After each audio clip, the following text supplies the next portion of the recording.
What's up, YouTube? Got a couple hours to stream tonight, so let's see what we can get done.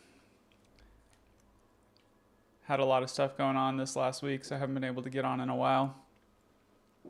But, or at least not stream in a while. I've been on a little bit here and there. I've been kind of like wondering if I could make a more powerful version of the cast on crit Doedre's bone build. Since I did this on Pathfinder, I was like wondering, okay, I know this build is viable on other ascendancies, so I wanted to try a Lich, and felt like the Lich seems like it has good synergy with the bone skills. I tried it, and I basically recycled all of the gear from this version of the build, but then because it was a mana-based build, I was able to use that Ziri's Splendor, so I was able to get another +1 to skills, but it required a lot of investment into mana regen in order to sustain. And without the poison, the build is just not as high of DPS. I was able to get the tooltip for like Bone Storm and stuff to be around the same level, but without the ailments, it was not as powerful. So I think Pathfinder is king for this build. Tried Blood Mage too, and Bone Storm on Blood Mage, because Blood Mages have additional. It's harder to get reduced life cost efficiency or increased life cost efficiency, reduced cost of casting, channeling Bone Storm. As you can see, Bone Storm, like it requires a lot of life. Like I have to pop my mana potion while I'm using it. It was much worse on Blood Mage. Much worse. I couldn't even, just by like spamming my life potion, I couldn't keep it up. So Blood Mage doesn't actually seem as viable as I would have thought for this build. I think Oracle would probably be a really good ascendancy, but so far Pathfinder seems like it's the winner. So I really love this build. So back to play some more on it today, and we're going to. I need to first farm some crystals so I can go back into the temple. My temple build is pretty close to being finished. I just have to finish the last. I think I need one more corruption chamber. I need one more thaumaturge and one more corruption chamber to finish the first snake chain, and then the second snake chain is very fast to build because it's basically just commander garrison all the way until the end. So yeah, it's looking like it might be possible to finish the temple tonight. So let's see how far we can get. And I also have some.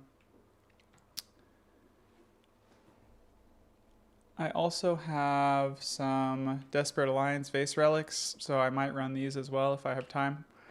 So we will see. But yeah, for now, I'm gonna get back into farming for crystals. And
I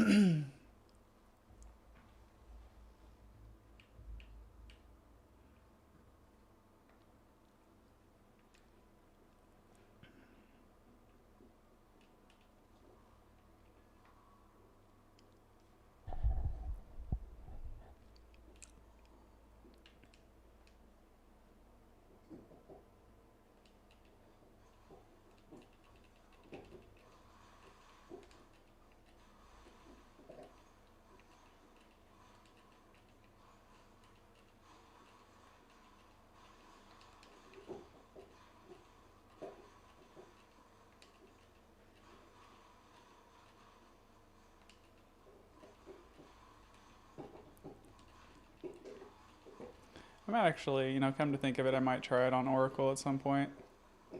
Might try this build on Oracle. Because I already have a level 100 Oracle, so it would be an easy experiment to try. And I already have the temple fully built on that character too, and I'm kind of bored of playing Cast on Crit Comet. So, might be worth a try. Just kind of, hey, how's it going, man? Welcome to the stream. How's your night going?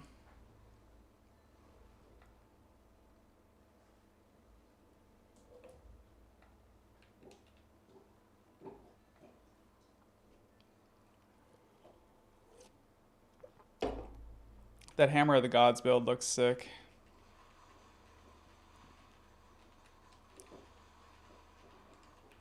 I saw Miso X Shiru's, he did like a YouTube short just talking about that build, and it looks badass. The tech used took some creativity to come up with that one, that's for sure.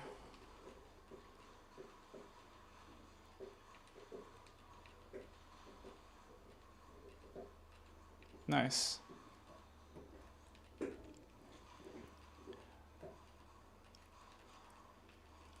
Are you doing a particular mapping strategy? Yeah, I bet. It looks like it's a lot of fun. Hammer of the Gods is a really satisfying skill. I've used it before, but never was I able to like use it constantly like that. So to be able to just spam it sounds amazing.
I think I'm going to be able to finish my temple tonight.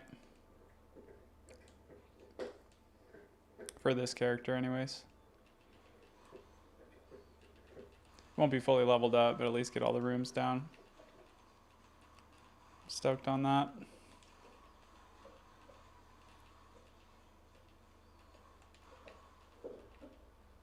Oh, I got knocked over. Woo.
Feels nice to finally have some time to play. I've had so much stuff to do IRL lately.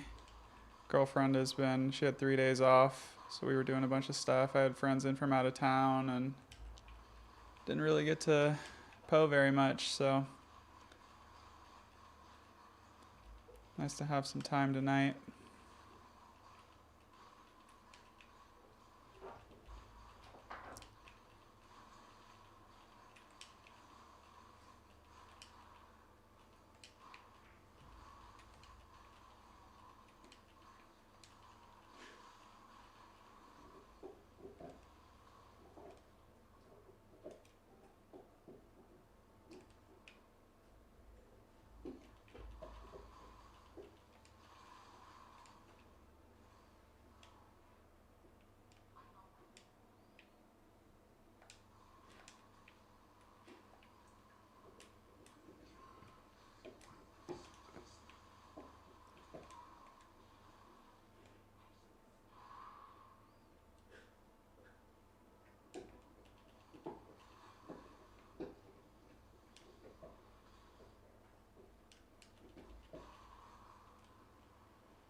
No worries, man.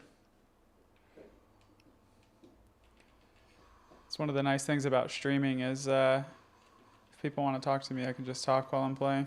I don't have to type.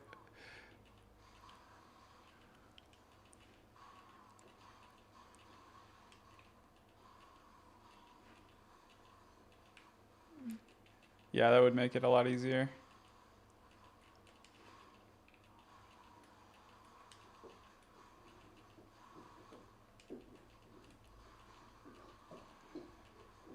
Yeah, me too.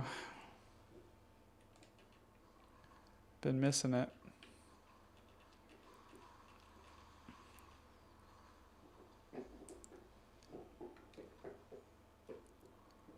It's crazy how much time there is left in this league. That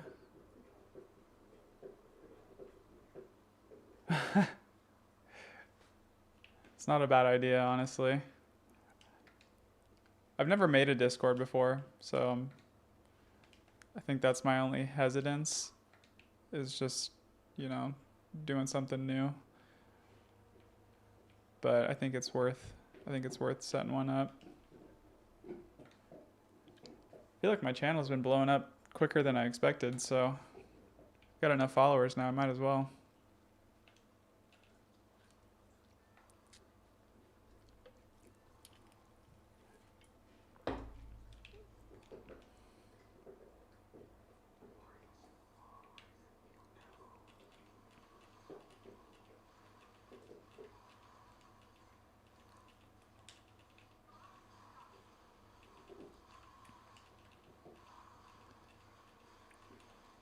I'm stoked to see your Hammer of the Gods build in action.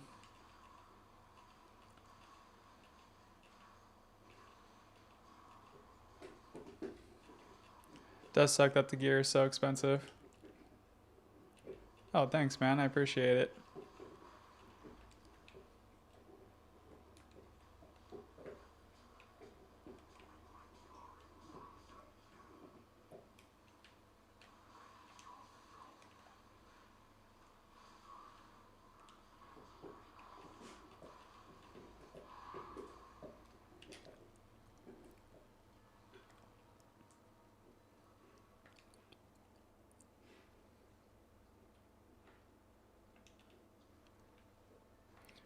I never imagined I would start making PoE 2 content, but I've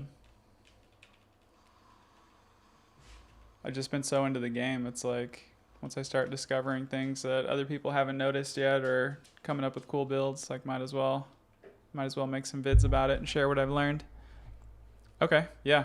Let me invite you.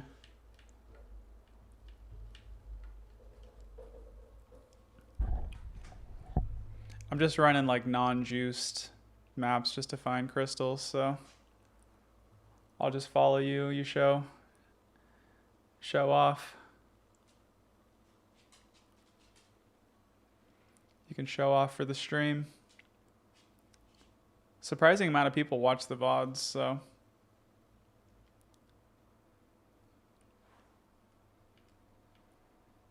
Ooh, with Palm of the Dreamer too, huh? Oh, that's sick.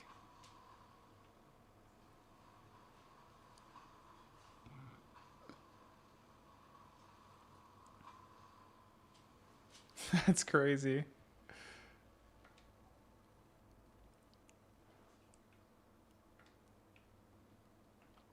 How's the DPS on Hammer of the Gods? Like, what's your tooltip on it?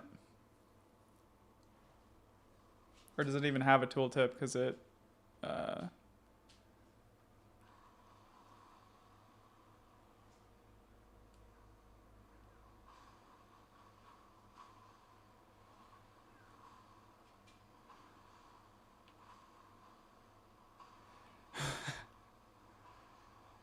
it's got crazy AoE.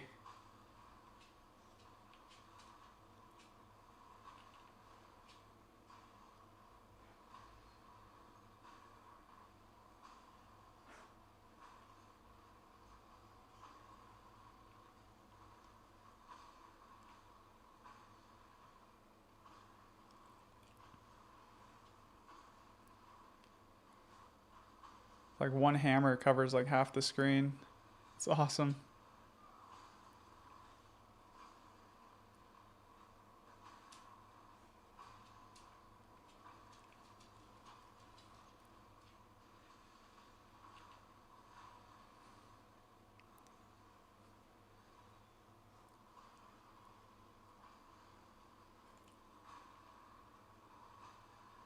It's fast too.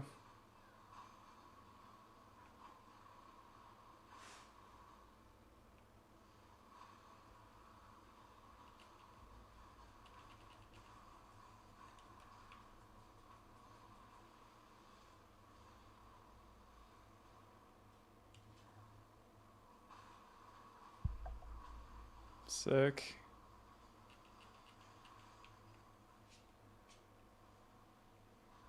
Got my crystals, I'm good to go. Yeah, that's a dope build.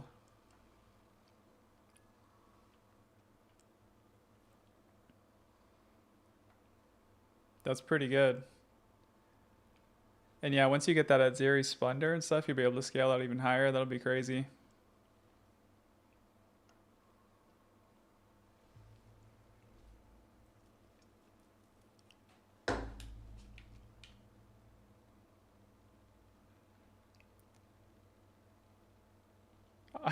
I'm honestly not surprised. Now that Miso Shiru made that video, I bet a lot of people are trying that build. So I'm not surprised it went up in price. I bet if you had bought it even sooner, it would have been cheaper.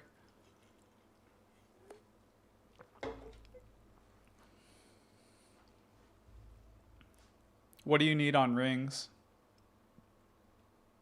Just like flat attacks, flat added attacks, attack damage.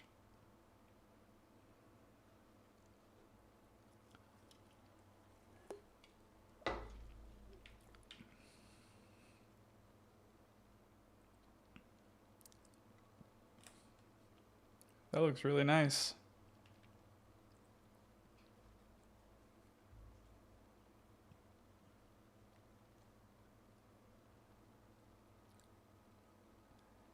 The fact that you were able to get the attack speed on there is amazing.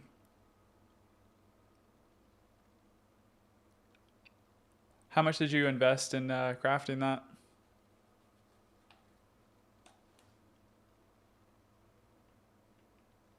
Yeah, that makes sense. Let me see what rings I have. I might be sitting on some good damage rings.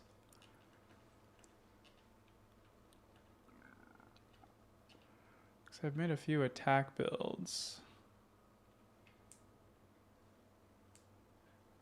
I had like a really strong twister build that I was playing. I might have sold the rings off already. 100 div for that craft? That's crazy. That's really lucky.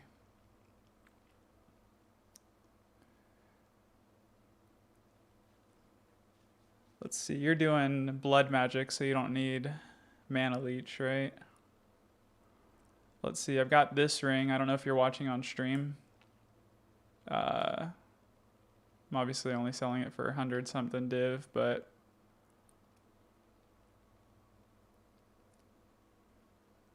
and then wow, I guess that's the only damage ring I have left. The only attack ring.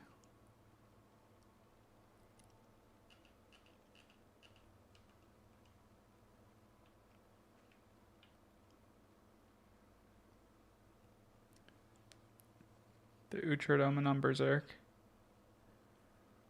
Which Uhtred Omen do you need? The one where it's like... Oh, yeah. Yeah, unfortunately it doesn't have all res. Which Uhtred Omen one do you need? The one that has like... Is it like the expensive one?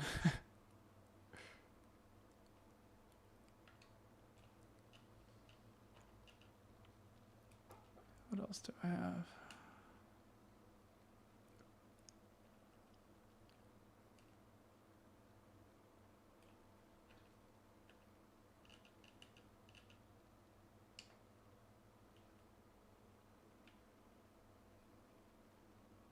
Oh, yeah. A lot of skills you need then, huh?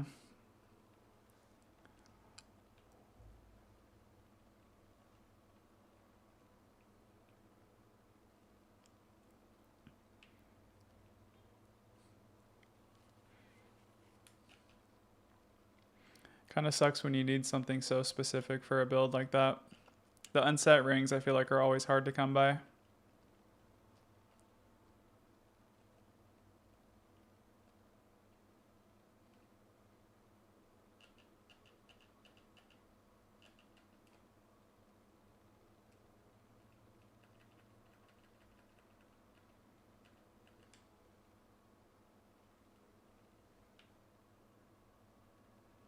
$318 div for a ring. That's not bad. Are you able to mirror it? Or like use, what's it called? Calandra's Touch?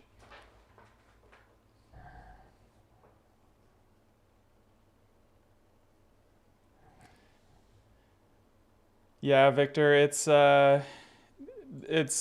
I got very, very lucky with that Megalo. So you don't specifically need it to have Shredding Force and Pure Chaos. I would go for, just look for Megalomaniacs that have a lot of different, or like, you want to find one that has something like with crit on it, preferably. So like Shredding Force is good, but it doesn't have to be Shredding Force. So like, if I look at my tree right now, like I could get one that had like Critical Exploit on it would be good. Either of the Barbaric Strength or Vulgar Methods ones would be good to get on a Megalo. You could get Cooked would be really good to get on a Megalo. Cooked is actually probably better than Shredding Force. So if you can get one with Cooked on it would be really good. You could settle for something like Moment of Truth or Critical Exploit. These ones here. So I can kind of show you, if you're curious, how... Whoa, what happened to my hideout? My hideout is super glitchy.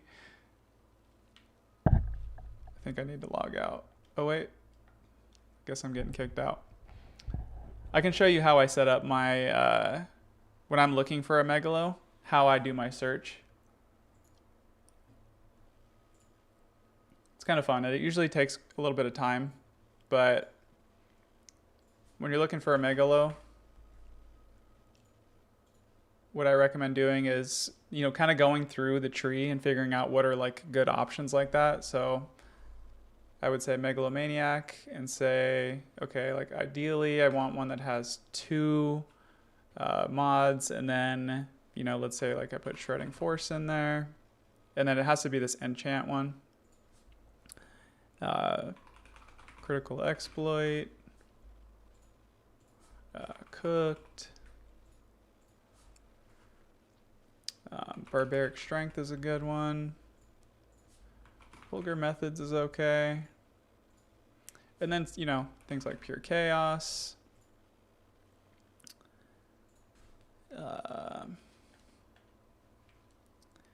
That's if you want an ideal one. You know, um, one with cooked on it's probably going to be expensive. What other nodes are good? So Pure Chaos is good. This node is actually pretty good too, Wild Storm. So you could try throwing that on there.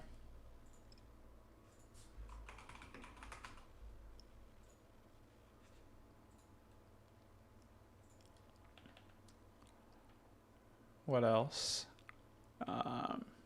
Style Bender is actually not bad. So throw that in.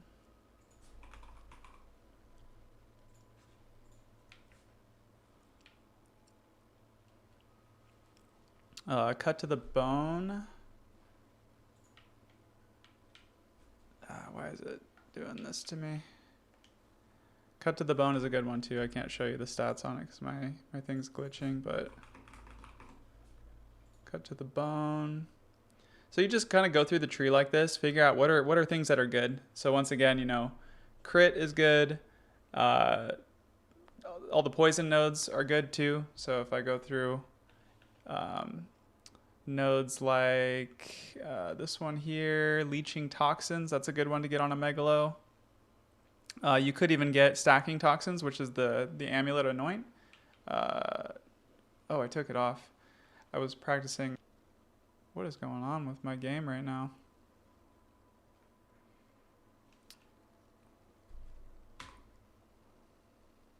Looks like my stream is lagging too.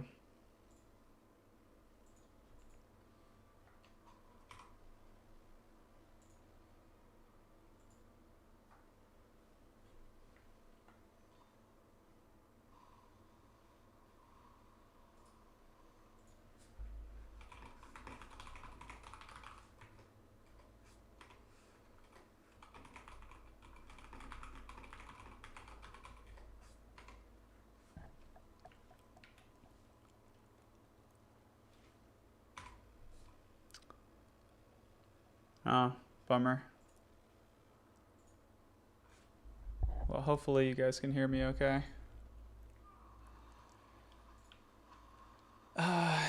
It doesn't seem to make much difference. I don't actually think it's my internet that's doing it right now. Well, maybe it is. I don't know.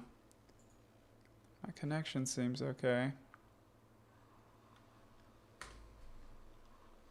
The fact that my stream is lagging makes me think that maybe, yeah, you might be right. There is something wrong with my internet connection right now. I feel like I have a lot of issues with the game lagging. But Victor, if you're still here, that's kind of the strategy I use to find a Megalo. So I'll throw like Leeching Toxins, Stacking Toxins. So just throw a bunch of nodes like this. And then, you know, I mentioned before, okay, this is very expensive for one with Pure Chaos and Critical Exploit. But you can keep adding more nodes. Keep adding more nodes until you find one that you like. Or you can settle with something that has one of these and just go for like Cooked or something.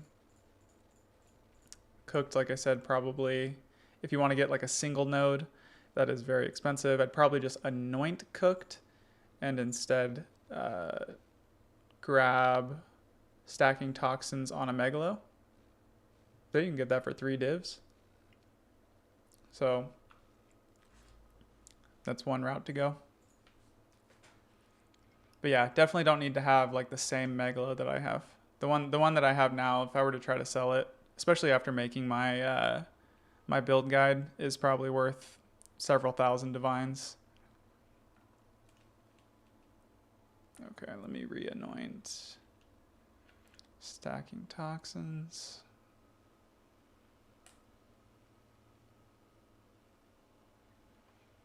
Isolation, Disgust, Paranoia.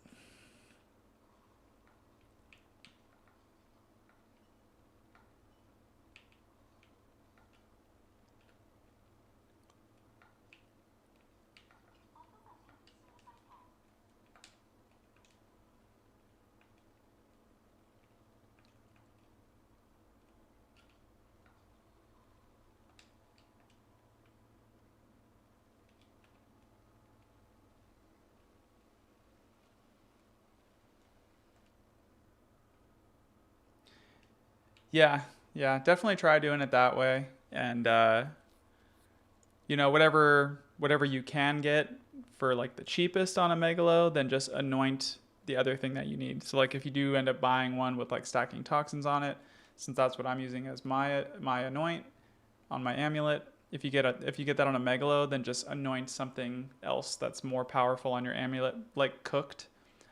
Cooked is probably the most powerful crit node on the tree. Has a really nasty downside of reduced defenses. But on this build, because defenses only counts as armor, evasion, and energy shield, and we're not using any of those, we don't care about armor, we don't care about evasion, we don't care about energy shield.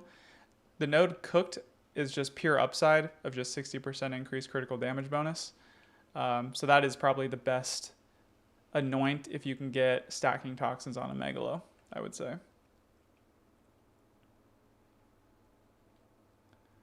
All right.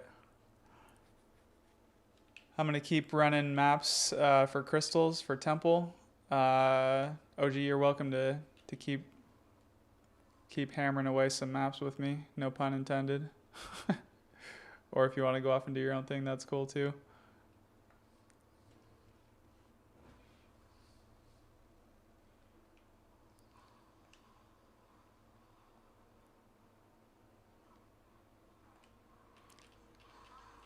If we split up and just search for the crystals, might go a little faster. And then I think I'm not 100% sure about this, but I know people do a lot of like group crystal farming. I think we both get credit for it for our own separate temples. I'm not sure how focused you are on building a new temple for your Titan character, but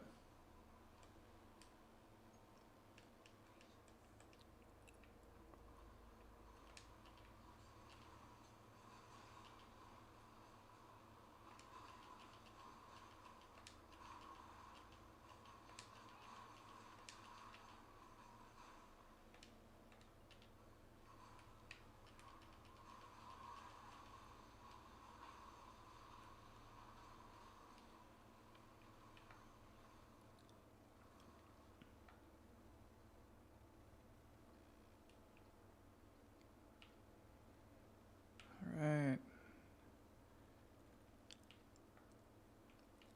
If we do Hidden Grotto, we can kind of go separate ways.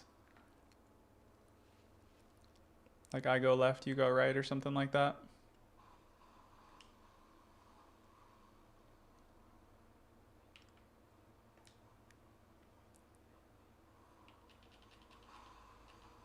Okay, sounds good.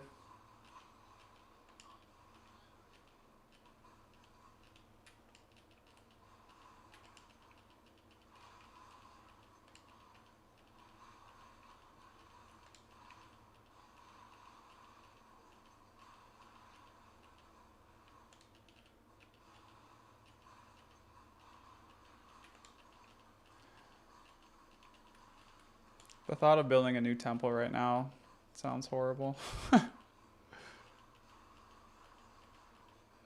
Like almost done with my second one. I don't think I want to do a third one, which kind of sucks because I want to make. There are like other build ideas I have in mind, but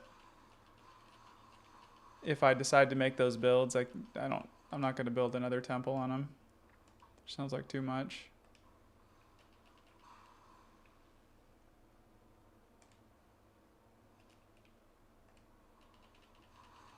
Got it. Nice.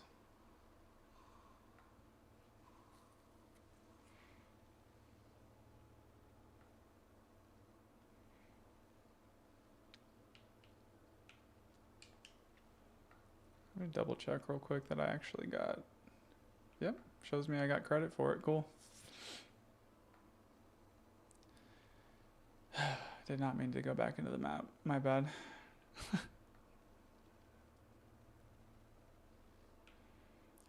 It's one of the downsides of playing on controller. Sometimes you click the wrong thing.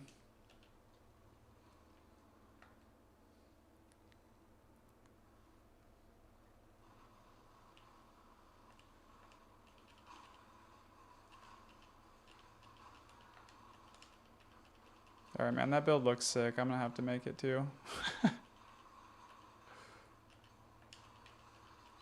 I've got enough currency, I could probably make one.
Does it?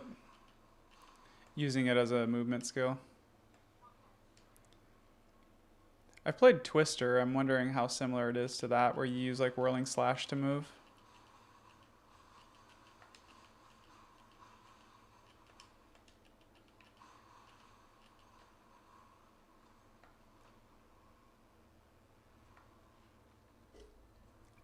All right, I found the crystals, by the way.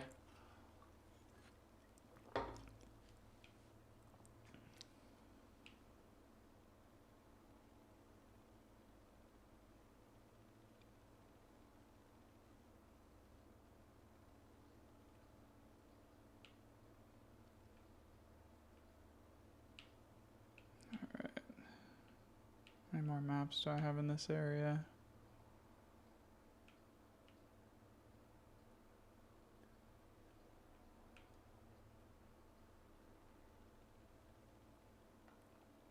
Decay is not bad, right? Oh, it gave you one crystal? That's annoying. I feel like that happens occasionally, even though the maps are all tier 15s that are 6 modded. Like for the most part it gives 2, but occasionally it'll only give 1. And every once in a while I'll get 3. I don't know. I don't think it's guaranteed to.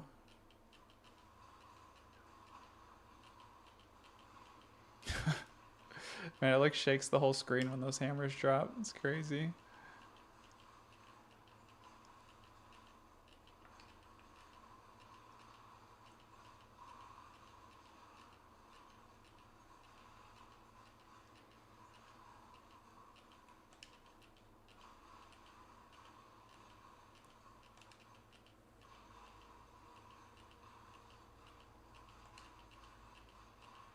Oh, nice. Yeah, it's nice doing this as a group. Get them a little bit faster.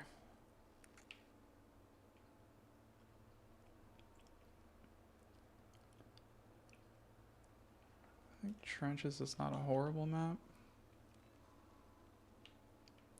I only need, I think, 10 more maps.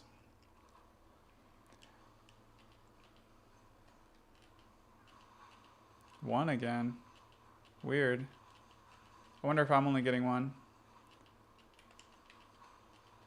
I should double check.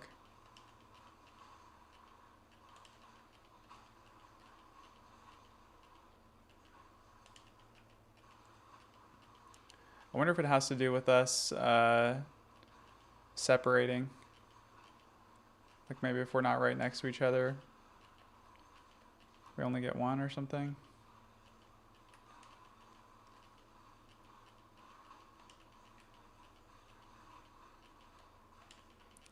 I'll check after this map and see if it's giving me 1 or 2.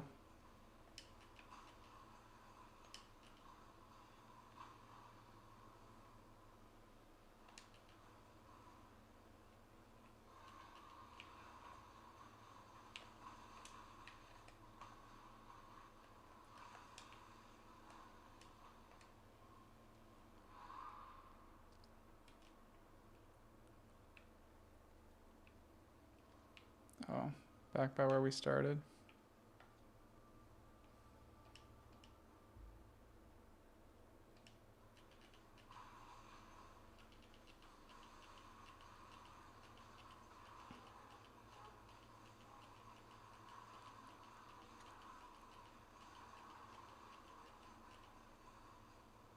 Alright, got the crystals. I'm gonna jump into the temple and see how many I'm getting. Okay. Yeah, I think I've only been getting one also.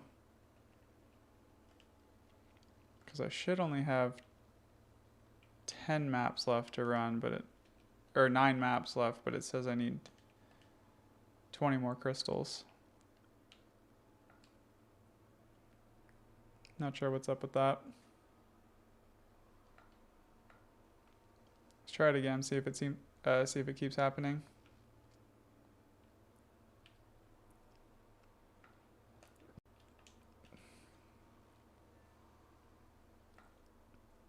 No worries. Let's try one more. Oh, you already left.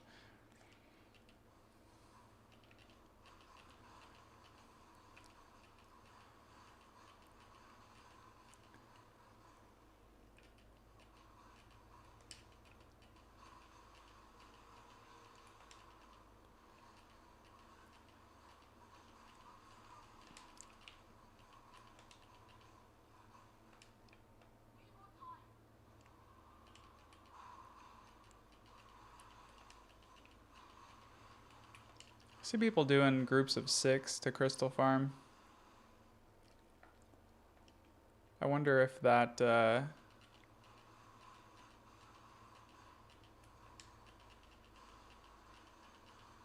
wonder if they're only getting 1 each. I guess with 6 people though, you probably get through the map so fast that it makes up for it.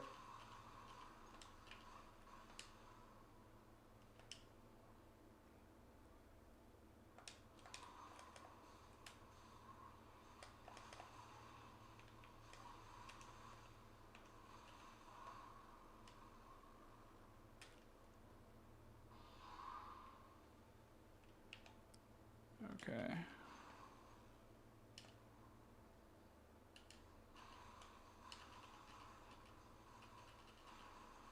Alright, got him. I'm gonna check again, see if I got 1 or 2.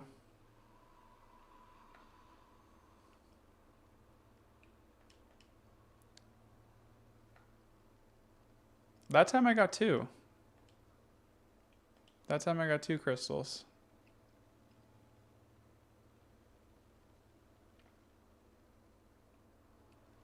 I don't know if you want to check and see how many you got.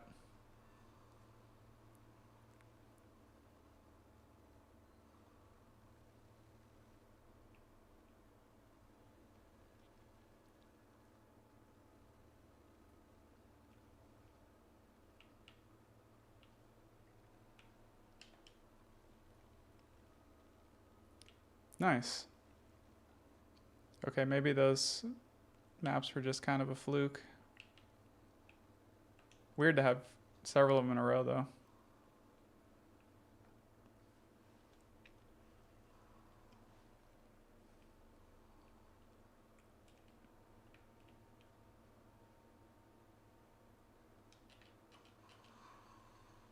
Yeah, no worries.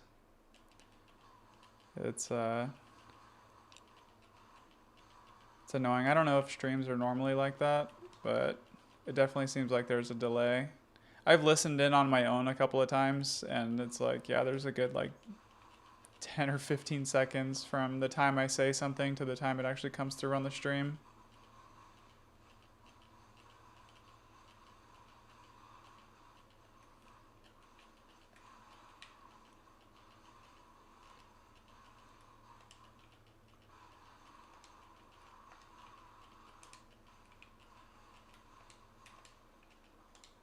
I wonder if Twitch is better about that, or if it's just my connection.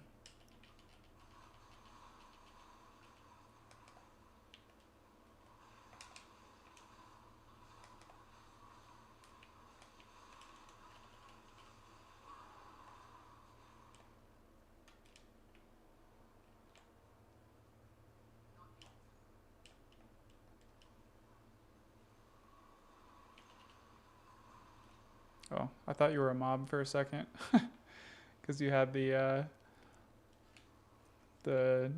energy shield headhunter mod.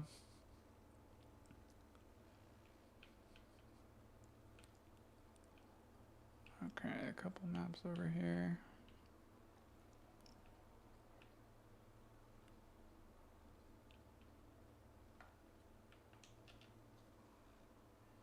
You got one that time.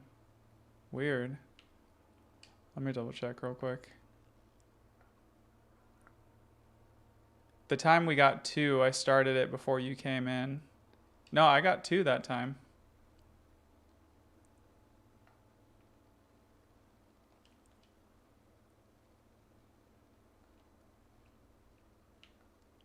I still got 2 somehow. That's weird that you got 1 and I got 2.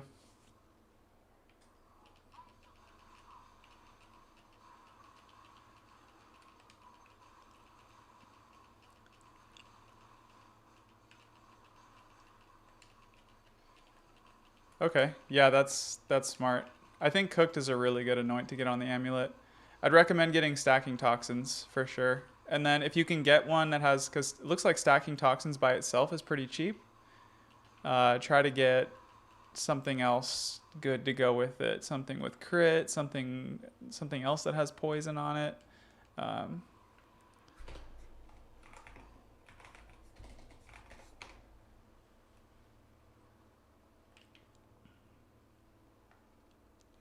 OG, I'll type to you when I find them, so that way you don't have to wait for my voice to come through on stream. Okay, that time I got 2 also.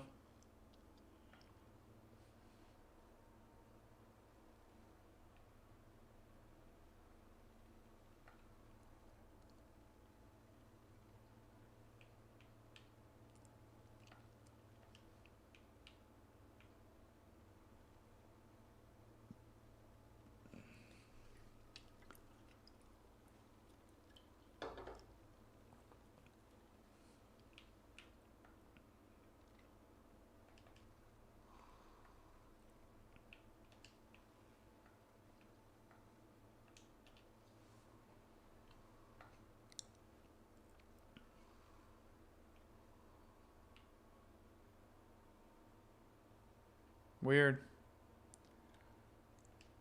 Okay. You're welcome to keep running with me, or if you want to split off, that's cool too. Doesn't matter to me either way. Sounds good. Good playing with you. And yeah, sick build, by the way.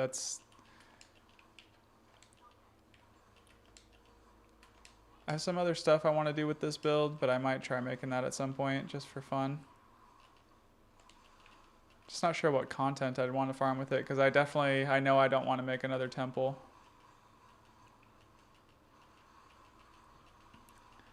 And like mapping for currency is not that fun to me.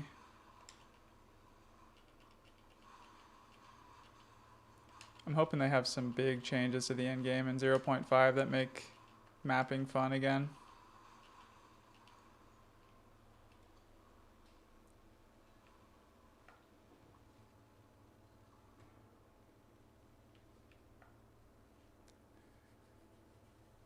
Yeah, it looks super fun.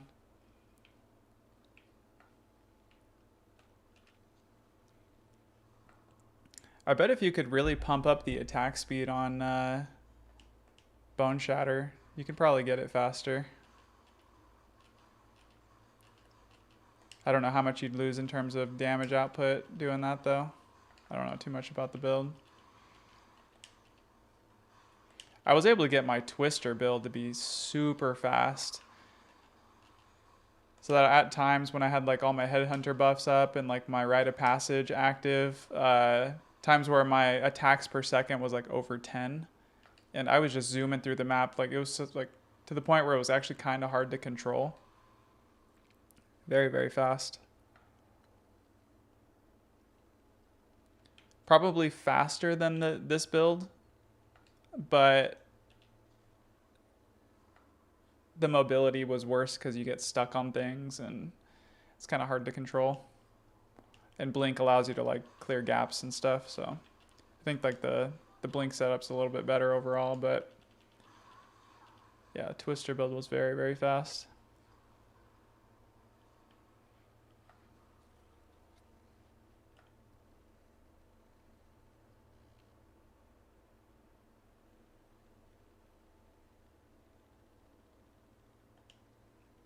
Oh yeah, the percent increase spirit corrupt. Is that better than a second socket?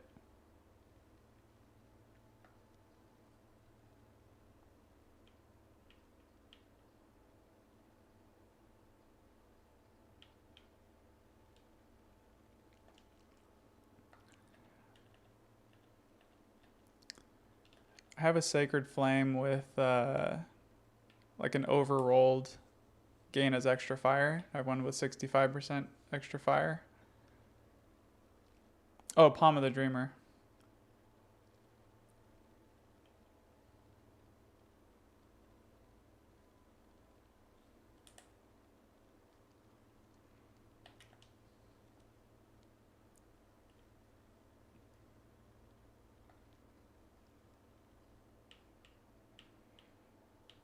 Yeah, because the spirit, with one socket, you're getting 10% increased spirit. So you can get it to 120 spirit with two socket. I don't know how much higher it could go if you get the corrupt. Oops, already did this map. I think I'm close. I think I need 4 more maps. Almost out of maps.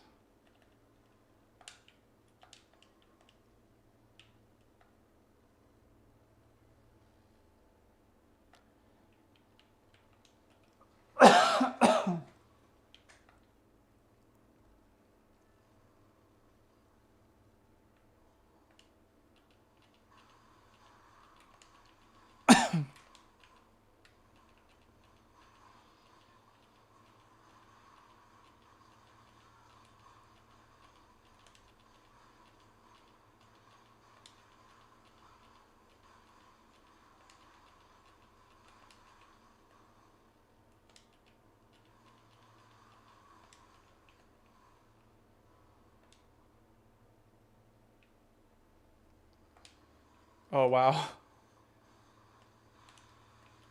That's crazy expensive. 2,000 divs. Or 3,000 divs. Alright, man.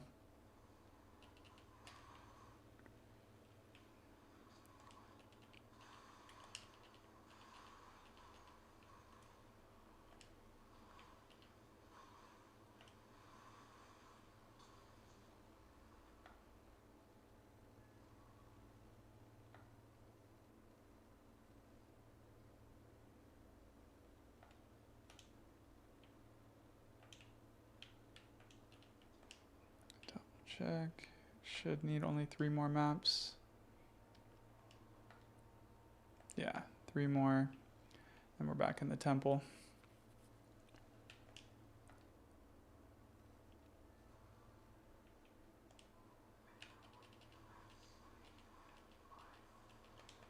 Whoa, whoa, whoa.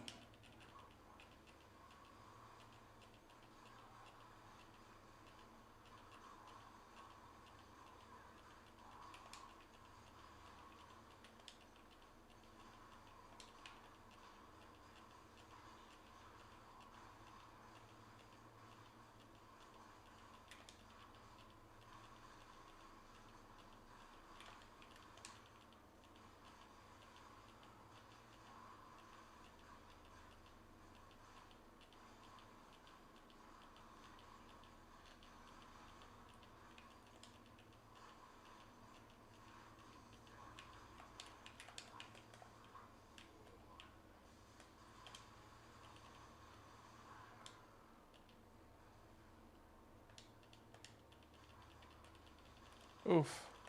No, don't kill me.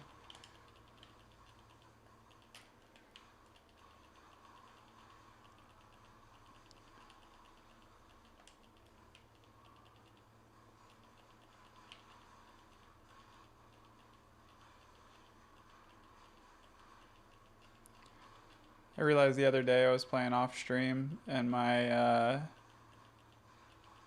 had never done a simulacrum this league.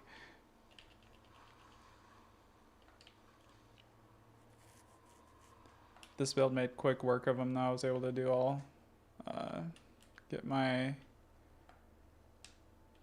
simulacrum tree finished. It was just funny.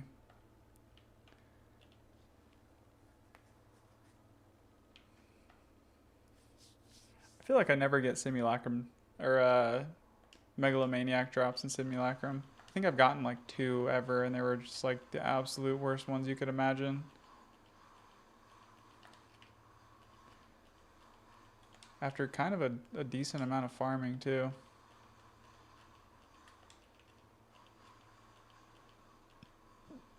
They're also just kind of boring.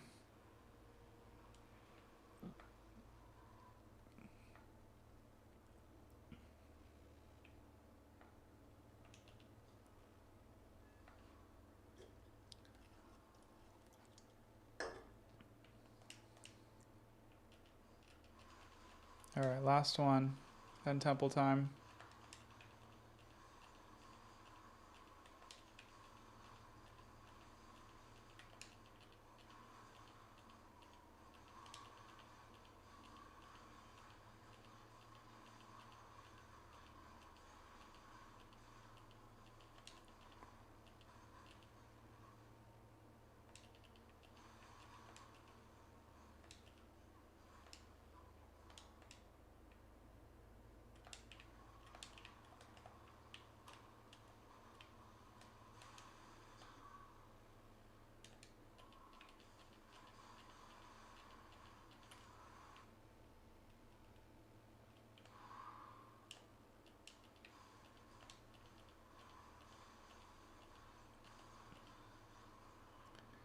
Alright, temple time. Let's go.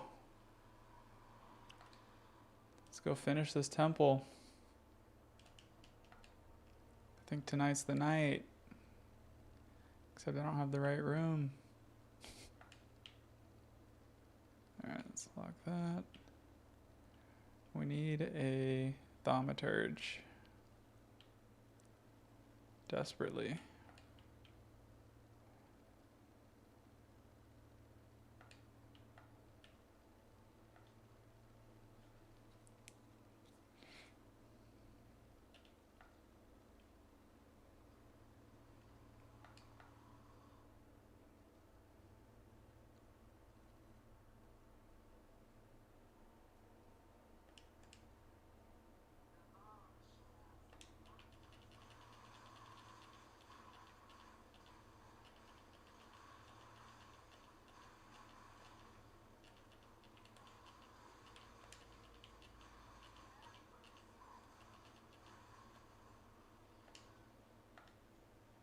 Cool, level up medallion.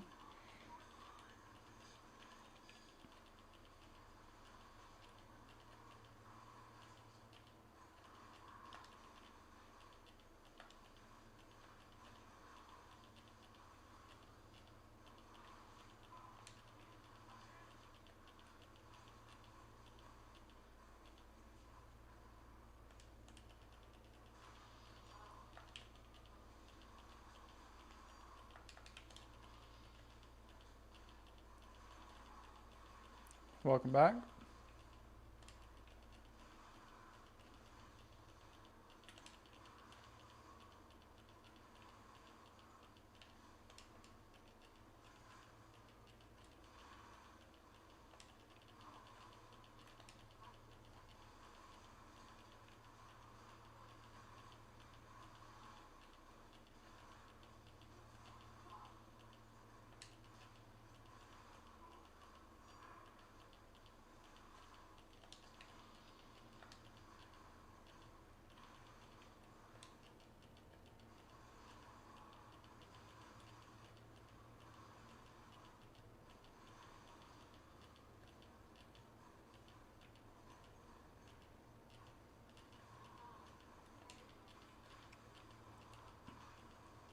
Yeah. Early on, definitely important for the medallions. I am glad though that they changed it now so that your like medallion capacity and crystal capacity are shared across all your characters. So when you make new characters, you don't have to like farm for those medallions anymore. If I were building a new temple right now, though, the first thing I would do is try to get the, just fight the architect until I got him in the right spot.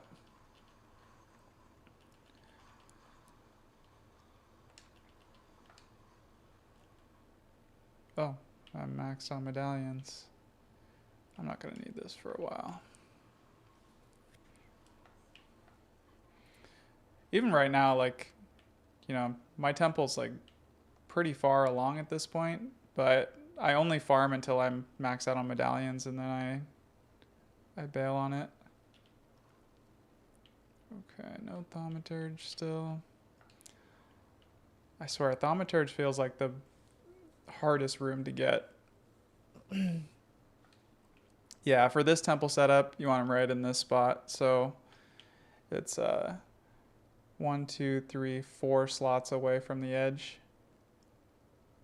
Right in the middle. Seems to be the ideal location.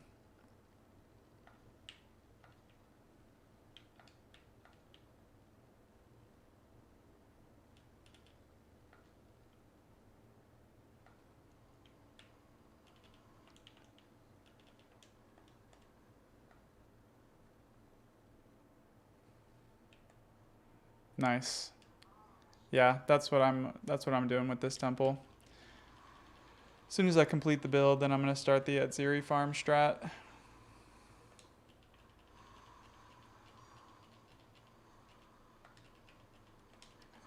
Or are you trying to set it up so you can farm at Doedre every time? I think if I made a new character at this point, I would just be doing that. Probably just going straight for Doedre and trying to set it up so I could farm at Doedre every time. I have dropped 2 Hinacor's locks and a mirror in my temple. Solo.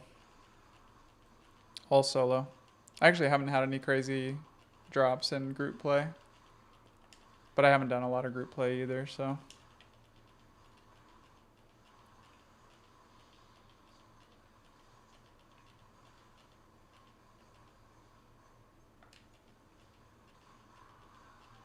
Yeah, the every time strat. It's a good way to do it. It's the more RNG way to run the temple, but it's definitely a lot easier, a lot faster, a lot less headache.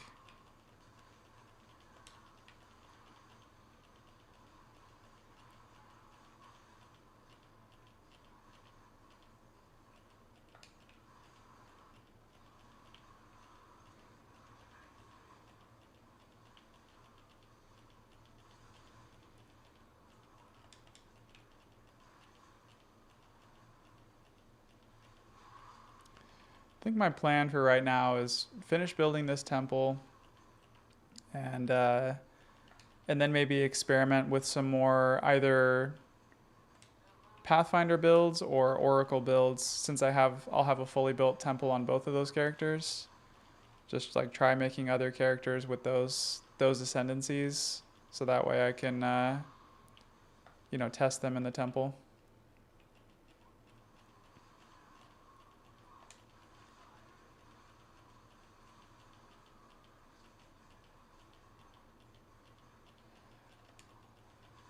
Okay.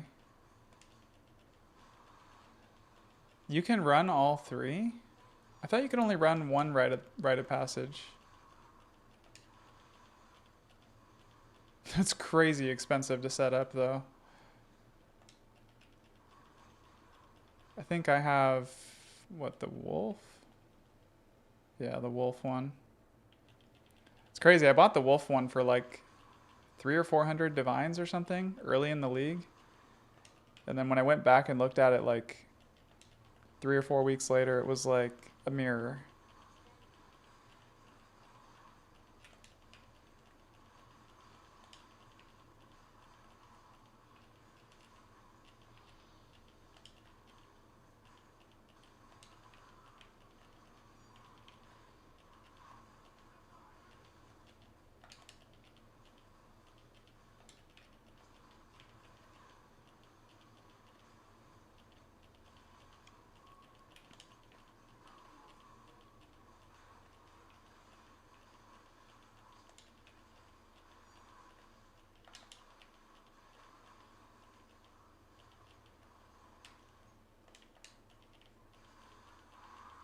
Forgot to use my level up medallion.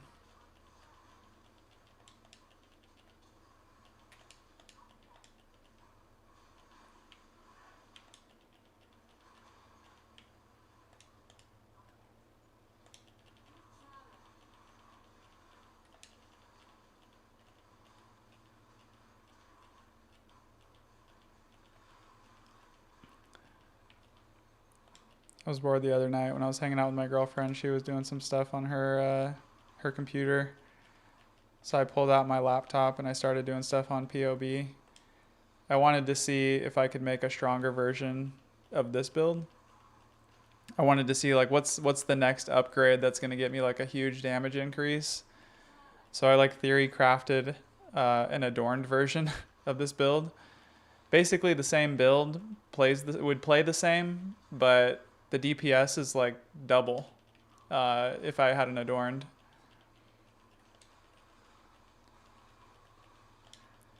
I'll never make that build because I'm not going to farm for currency for adorned, but it's just kind of fun to think about what could be possible with this build.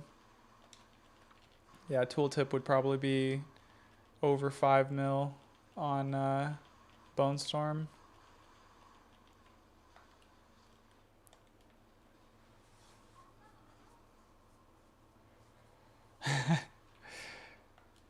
That's funny. I'm the same way. I change builds all the time. I've done, I think, like 6 builds so far this season.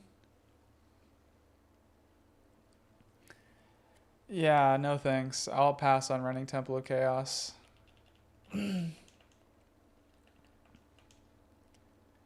That just sounds way too boring.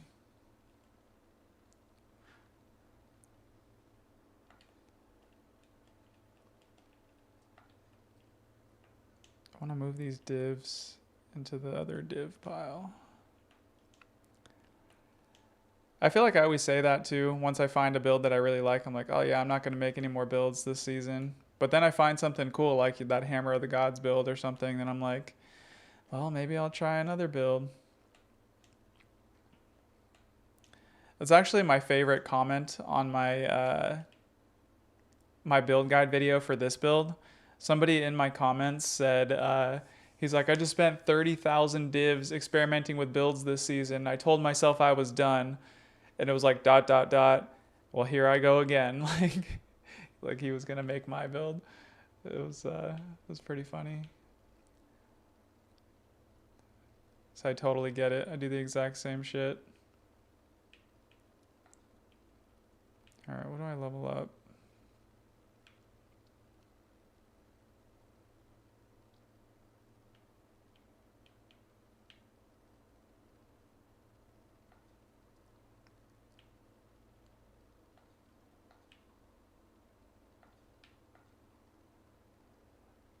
Yeah. It's the way it is in this game, man. You find a fun build. It's like, well, I gotta try that. Especially this league where everybody's got enough currency to actually experiment and try different things. It's like, might as well. I'll take your word for it, man.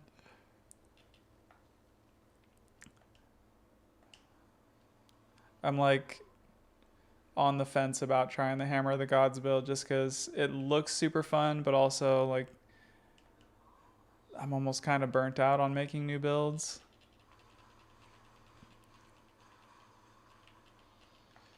I might make another YouTube video though. So over the last couple days, I kind of was theory crafting to see if another Ascendancy would be better for this cast on crit bone build.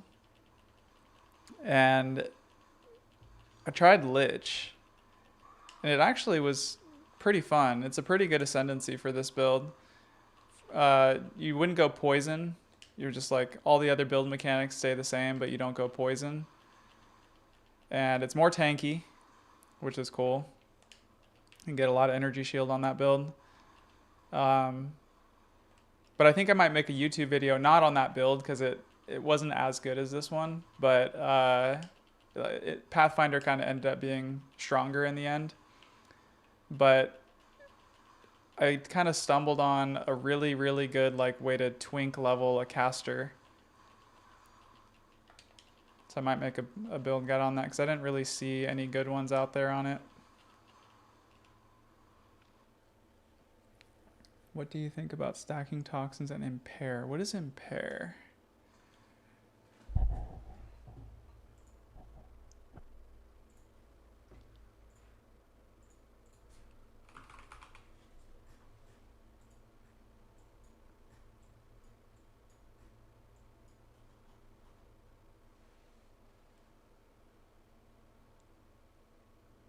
I mean, you could use stacking toxins and impair. Impair is not going to do anything for you though. Increased damage with one-handed weapons means physical damage. So if you're using a wand, you won't get the 25% increased damage benefit from that. That's only if you're using a martial weapon, like an attack weapon. So I wouldn't spend more than a couple of div on that.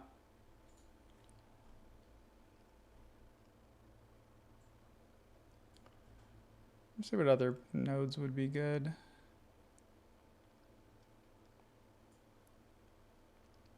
Crippling toxins would definitely be good.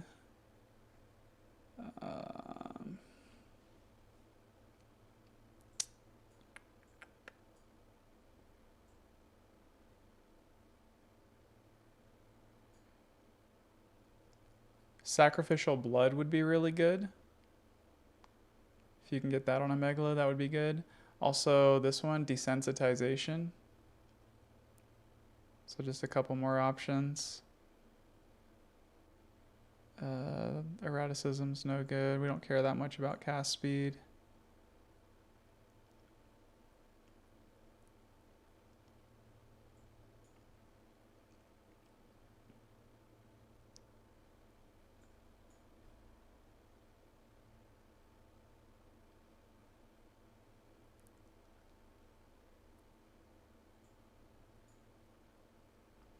Yeah, I agree. Pathfinder's hard to beat. Lich got some cool benefits because of I tried to make like a power charge version using where I put profane ritual in cast on crit along with bone cage, so you generate power charges, and then Lich has an ascendancy node that makes it so you deal 40% more damage with spells when you consume a power charge, and you can consume multiple power charges at once.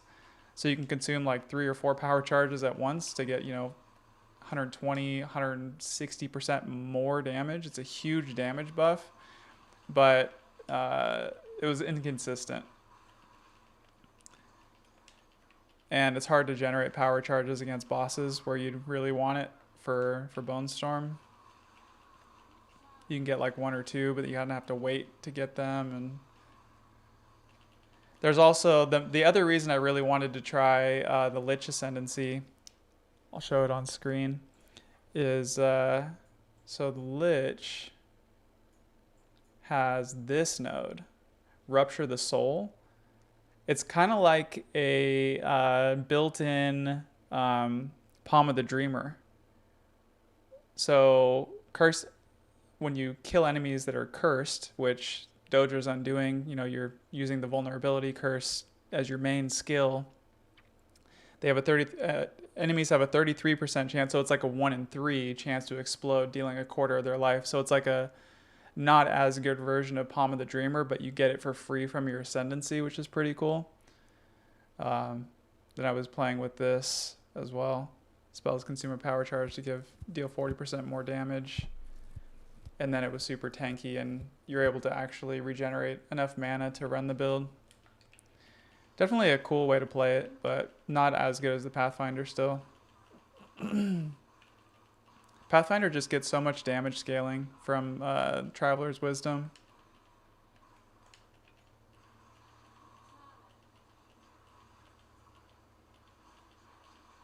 And then all the poison benefits just give it so much extra damage.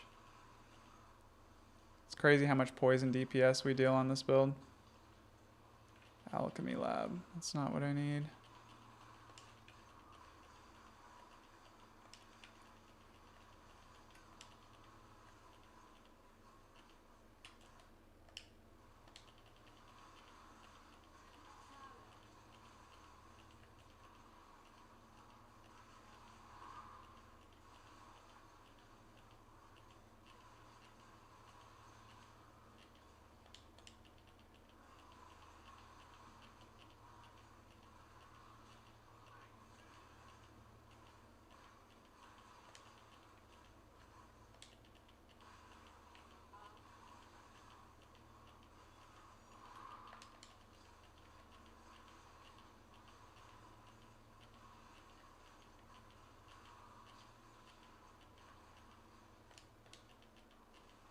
Lock medallion, missed it.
Okay.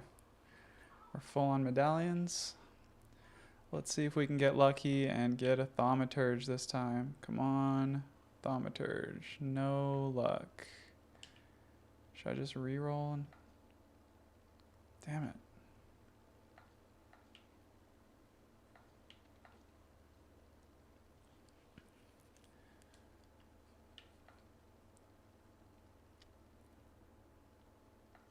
It's really annoying to run the temple over and over again when you need just one room. It's like as soon as I get that thaumaturge, I'll be able to move on. But instead, I just keep doing the same thing over and over again, making no progress.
Which wand is that?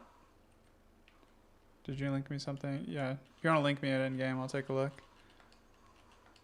I feel like my wand is pretty good, but there's definitely room for improvement too.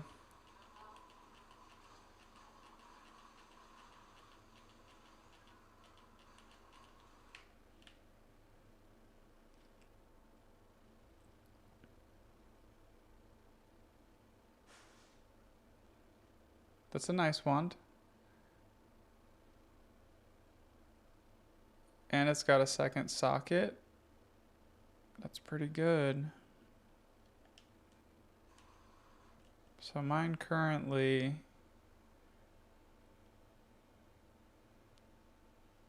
They're very close. with your second socket having the increased spell damage on there. Yours might actually be a tiny bit better than mine. But yeah, I say go ahead and sell it unless you plan on using it.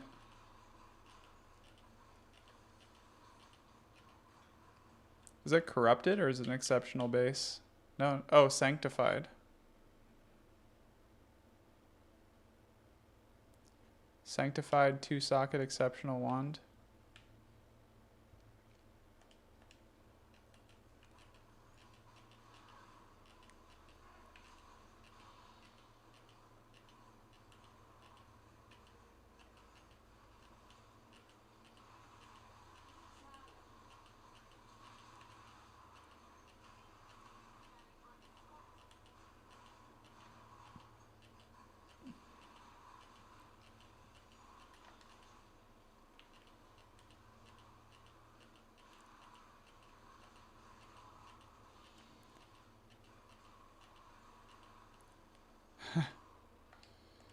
Entirely possible, yeah. I've been getting a lot of requests for like a more budget version of the build. I might do that in a little bit. Maybe after this, if I have time tonight, after this set of temple runs.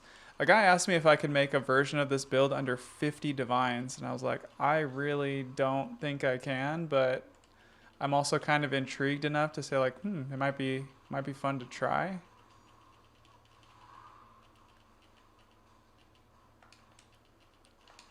Obviously wouldn't cost me much to try, so I can just strip my character down and buy some cheap gear. How much did you have it listed for?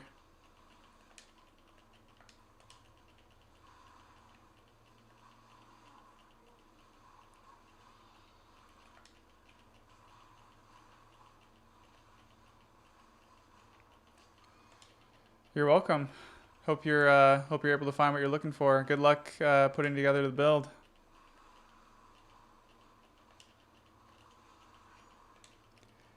Yeah. He did say he didn't have too high of expectations. Like he's not expecting to be able to like take down uber pinnacle bosses on a 50 divine budget, but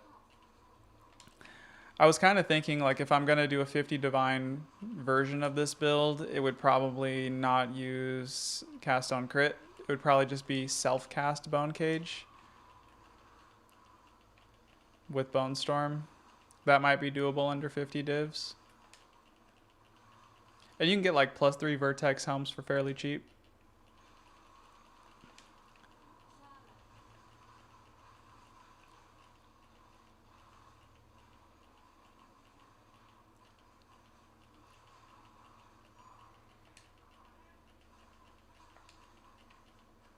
Oh, yeah. I feel like it's late enough in the league that a lot of times, unless your gear is like absolutely perfect, it's hard to get things to sell.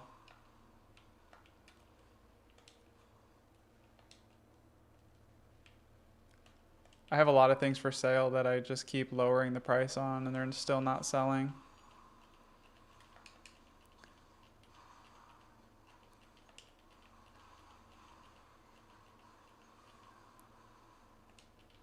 I tried the other night, I tried crafting some jewels for adorned builds, like just magic corrupted jewels with perfect stats on them, and they're actually fairly easy to craft.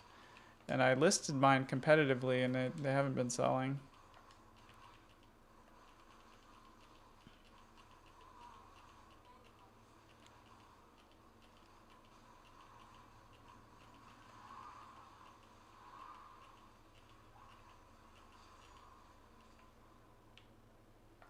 Come on, Alchemy Lab again? Where's my Thaumaturge?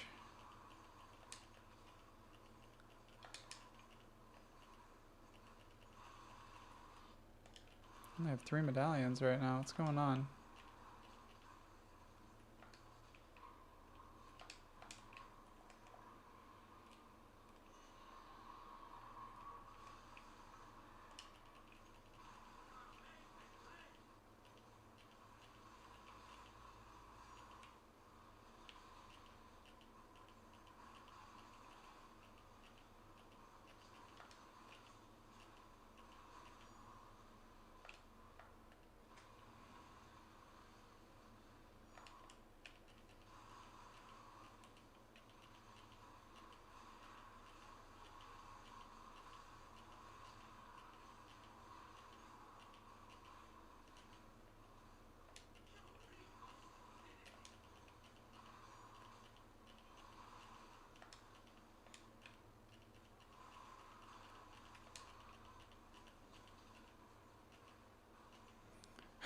You're posting it in global chat.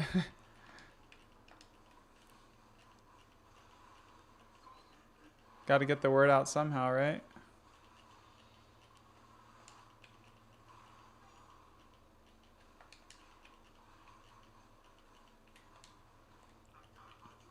I feel like the only people that buy stuff at this point in the league are people that are looking for either the best of the best items that are just like the one in a millions, or they're looking for like super dirt cheap gear because they're like new to the game and just kind of getting into endgame and trying stuff out, don't really have much currency. If you're selling stuff for exalts right now, it'll sell, but in the like hundreds to thousands of divines range, that stuff doesn't sell very well. Unless they're those key unique pieces that people want, like the Adziri Splendor and, you know, good corrupt tribal masks and stuff.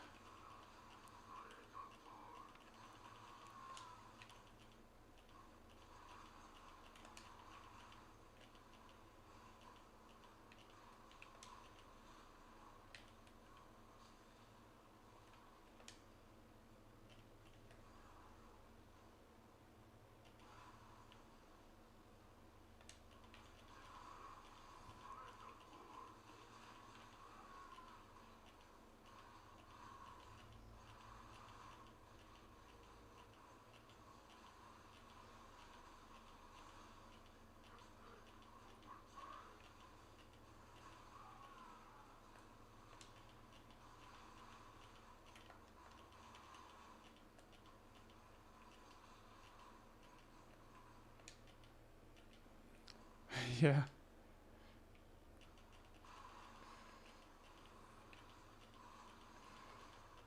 Those people are out there. The chronic build swappers. That's I definitely get into this like frenzied mindset when I'm like, okay, I just need to like I want to try this build, I need to make it work, like I need this exact piece of gear. I'll just like end up buying whatever is available. End up spending several thousand divs and be like, yeah, it's fun, but also you burn through a lot of currency really fast. But hey, you probably will get lucky at some point. It's funny too when I'm selling gear like that. Um, Whenever it finally does sell, I'm always like, oh, I think I undersold it. I should have just held out for a higher price.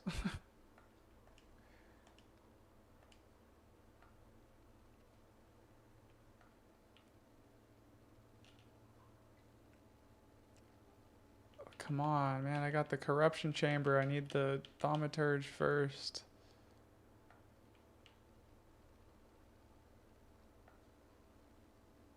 Oh, nice.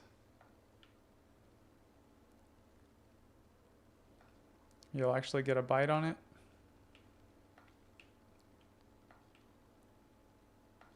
Can't believe I got no locks that round.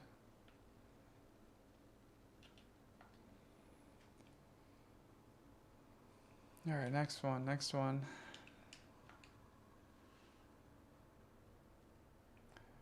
Yep. That's always how I feel. Oh, wow, I died. I just walked right into that slam.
Gonna end up having to run this whole temple for medallions.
Reroll medallion, that's a good one.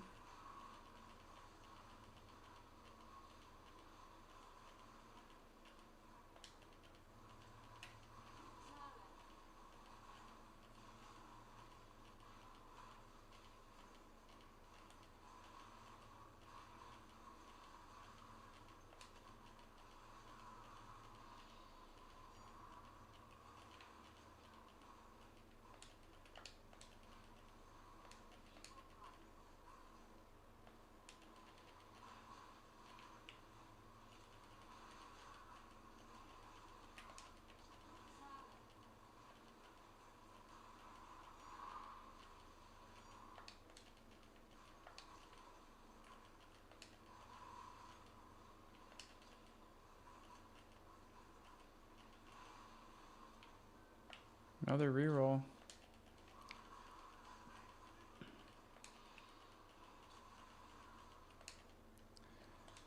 Just need some more locks now. What time is it? 9:30.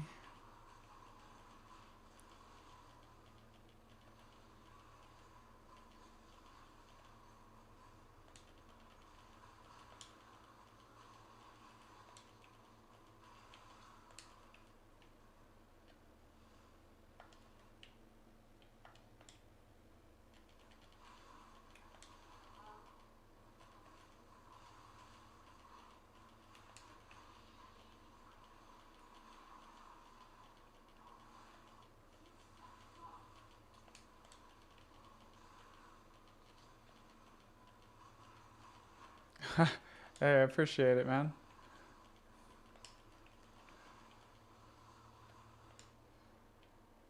Yeah, get the word out. I should start crafting a bunch of gear for the build and listing on the site, and then we push the build, and it'll make me rich.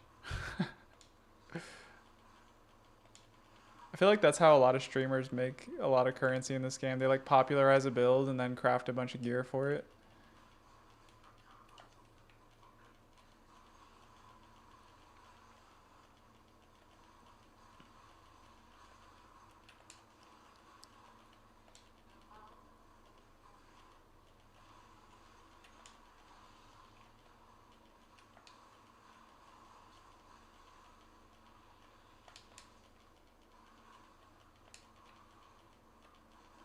Howdy.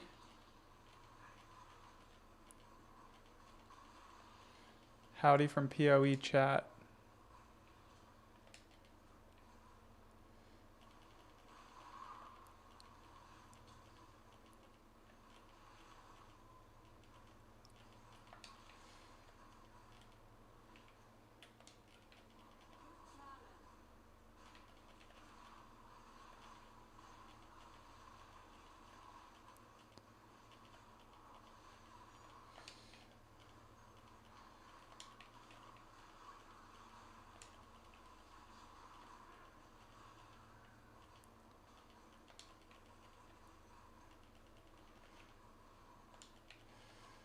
Welcome, welcome. Sell the wand on TFT. It's not a bad idea. You know, I joined TFT this league, but I have never actually gone on there or like done anything on there.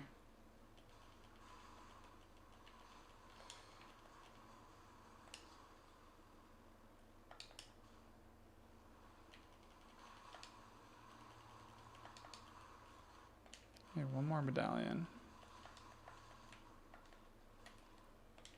I have 3 locks.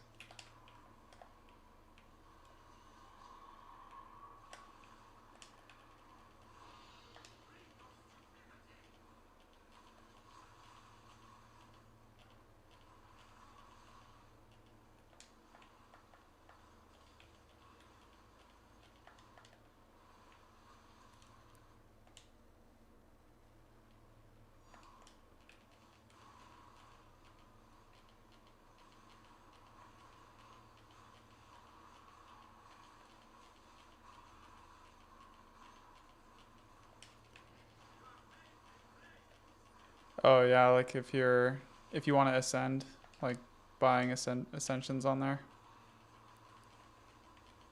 and bulk items.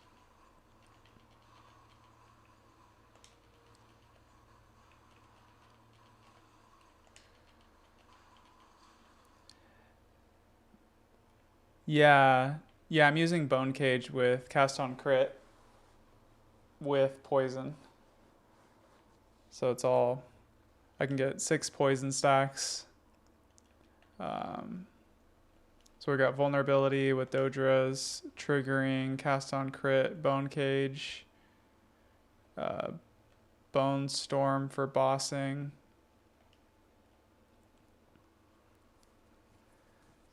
Super fun build. Contagion is an interesting idea. So are you... That's actually really interesting. Doing like a chaos build where you do...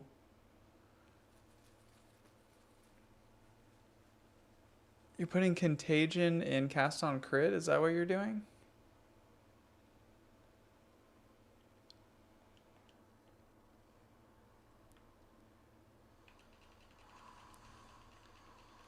I feel like the challenge with that would be that chaos spells don't generally work very well with crit.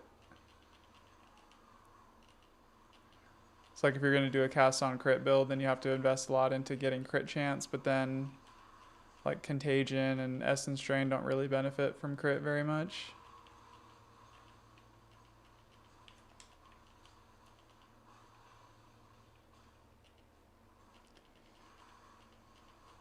It would proc a lot, which would be pretty cool.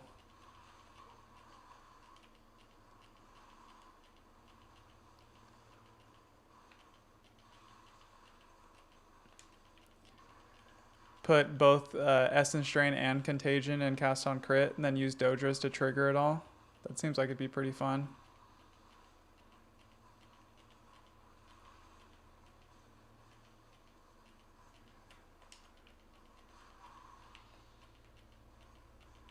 Gotcha.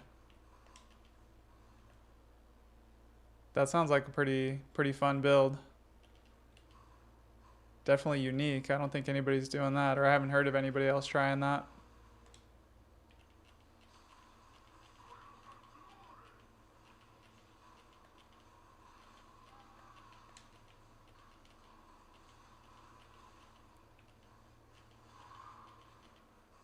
Poison does scale based on chaos, but it won't scale based on contagion itself.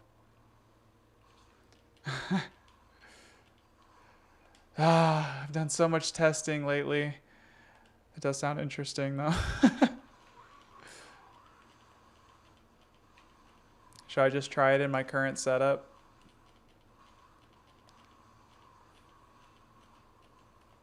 Just throw a contagion in there, take 1 bone cage out.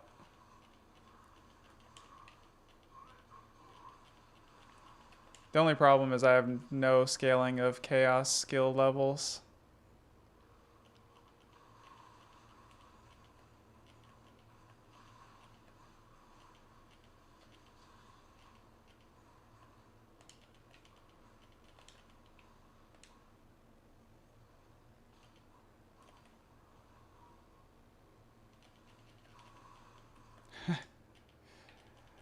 I already tried it with Detonate Dead. That was a pretty fun experiment. Definitely viable. I think Bone Cage, just double Bone Cage, is just a little bit better. But honestly, maybe for like budget setups of this build, Detonate Dead is probably actually better than a second Bone Cage. I just have a lot of damage on my Bone Cage, so it works out better. Okay, we'll call it here.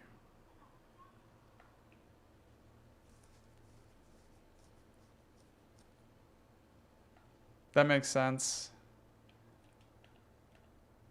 Yeah, and I do have a good amount of AoE on this build.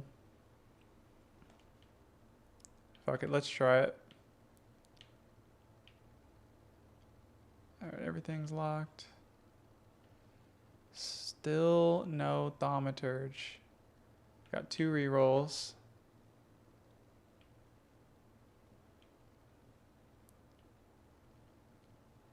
Should I put a generator down? Man, I'm just having the worst luck.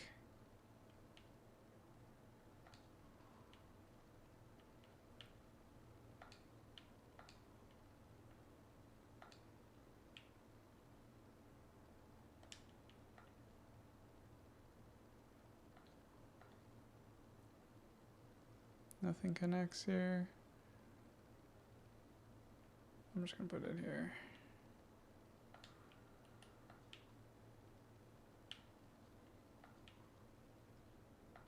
And we'll level up. We'll do the next alchemy lab. Alright. Alright, I'm gonna grab a level, because we don't half-ass test things around here. We're gonna grab a level 21 Contagion.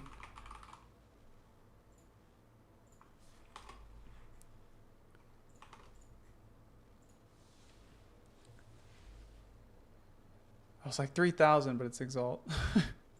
Who sells things in Exalted Orbs?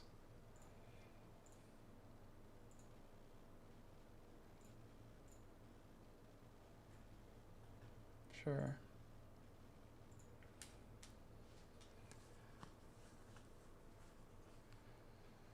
We're gonna try it. We're gonna try it in a half-juiced temple.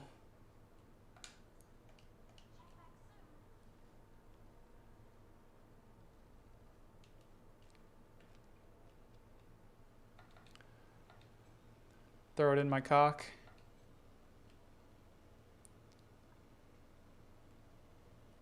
It still gets to level 31. I'm sure it's gonna do decent damage.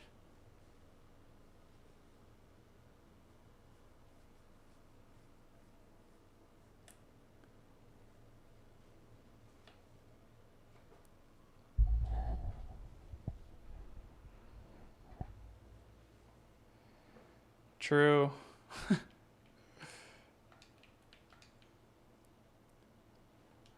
Bunch of plant daddies. Before I tried this bone build, I did a poison plant build. Oh, that's the wrong place.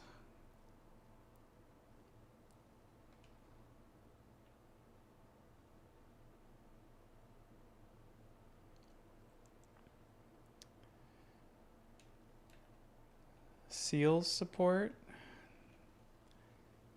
I mean, yeah. I does unseal or unleash work?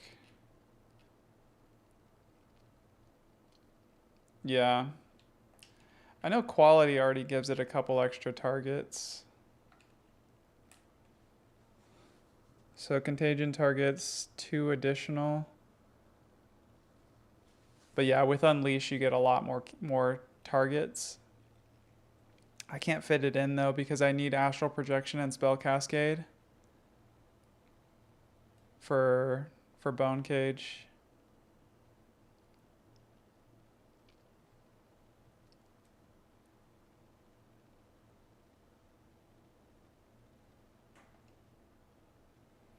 You could throw contagion and spell slinger. It would probably be crazy. Because then you'd be able to cast it like 5 times instantly.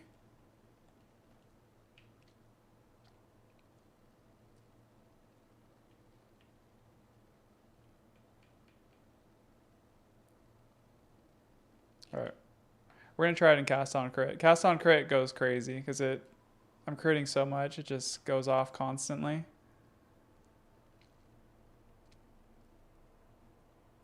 Yeah, I do think with Spellslinger it might be kind of crazy. You'd have to have a lot of mobs on the screen to really make it worth it though.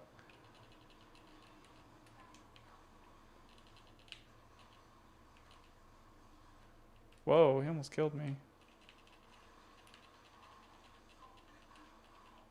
Oh, I died.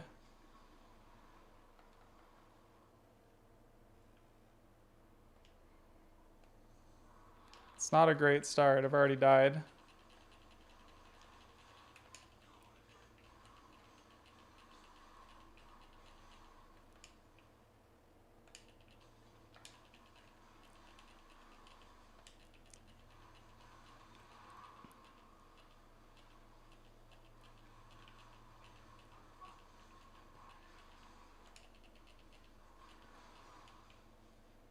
I kind of just kill everything instantly. So it doesn't... I can't tell what Contagion is doing.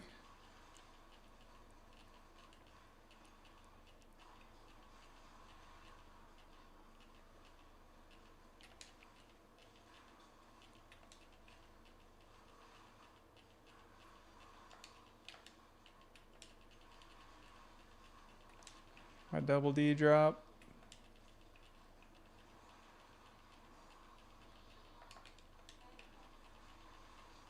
Temple's starting to ramp. Is that 3 divines?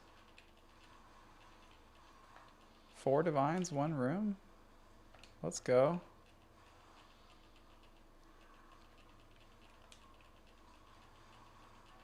Yeah, it's hard to tell.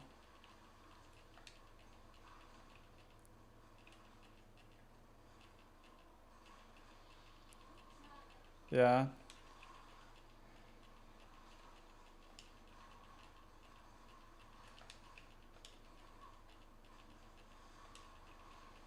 Fun idea, but I don't think it's...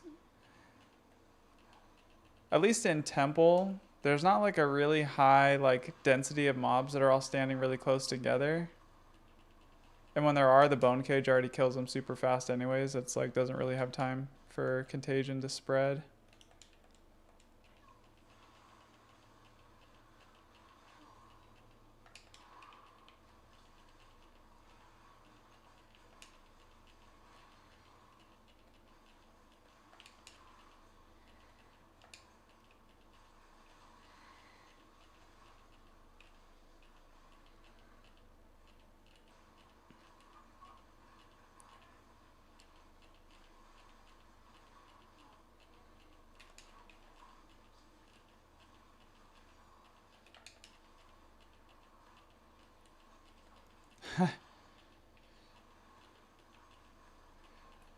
Glad I could be the guinea pig for you. Honestly, I like when people give me ideas of things to try though. OG, the other guy in chat right now, gave me the idea to try Detonate Dead in Cast on Crit. And the more I've been thinking about it, the more I think I would actually suggest doing that for people that are trying to put this build together on more of a budget.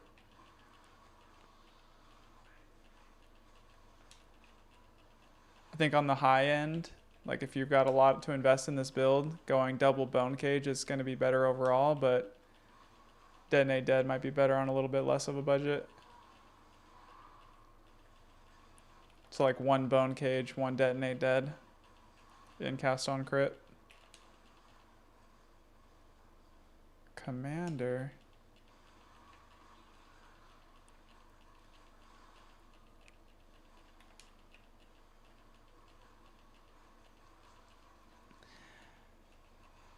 So, yeah, I mean, if I look, the reason for that is like,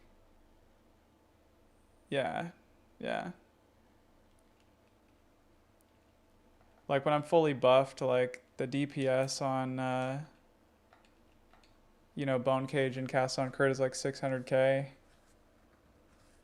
You have 2 of them with Spell Cascade, then it's going off. You're basically getting 6 Bone Cages, each cast on crit proc, each one dealing 600k damage. not even factoring in the poison DPS. It's just straight up more damage output than you could get from Detonate Dead. Detonate Dead is better for low investment though. The reason for that is because it does damage based on the mob's life. So Detonate Dead gives you like, it'll do a percentage of the monster's max life, and it is a physical spell. So it scales based on physical levels as well. And the higher the physical levels, like the more percentage of their life it does. So when you kill like tough rares, you know, it explodes for like 1/5 of their health or something. Pretty good amount of damage. It also looks pretty cool. It's like 1 bone cage, 1 detonate dead. It's a good setup. Still works well at the top end too. I think double bone cage is just a tiny bit better.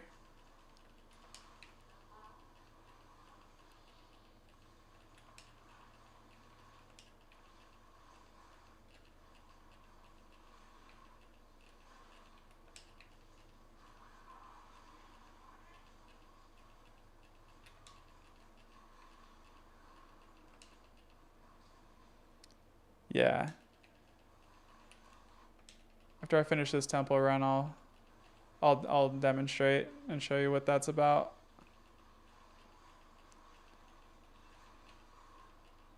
If I can get some medallions. I am not getting any medallions this run.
Another fun thing to throw into cast on crit is on a physical spell build is thrashing vines. Be like, you can do like a bone cage and thrashing vines.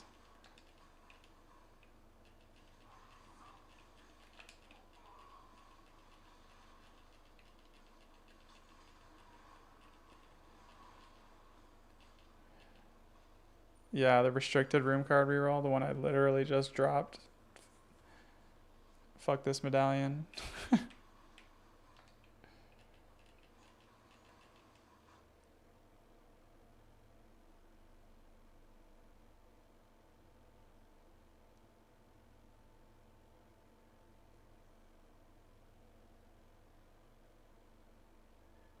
Two medallions and 2 runs is brutal, man.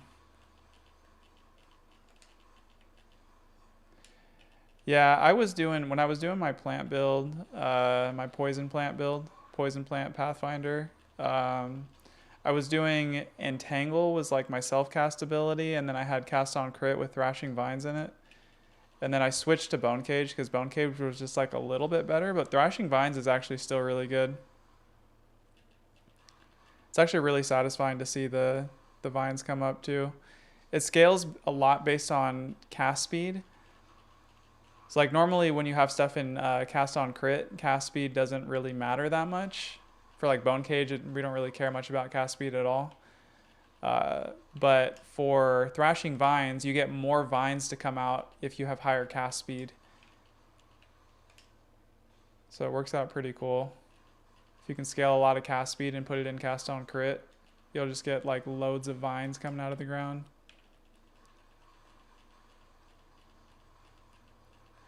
Absolutely. I've already done all of that Reddit digging and fucking watching everybody else's build guides and experimenting on my own shit. I think I have a decent amount of game knowledge at this point. Not as much as some people, but I feel like I obsess over this game. I'm like, I'll literally be like going to bed at night. I'll be in bed with my girlfriend and be like, in my head, I'm like falling asleep thinking about like different interactions I could try.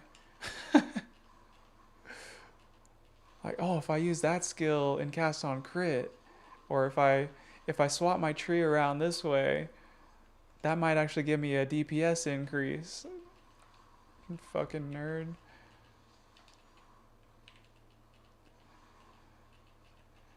You see those memes where like the guy has his back turned to his girl and the girl's like, I bet he's thinking about cheating on me or he's thinking about another girl or something.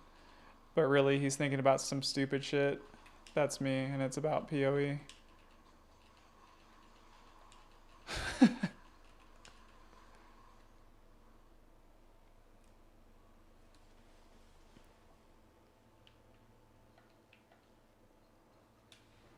Yeah, for defenses. What class are you playing? Dude, no fucking lock medallions that time. That's bullshit.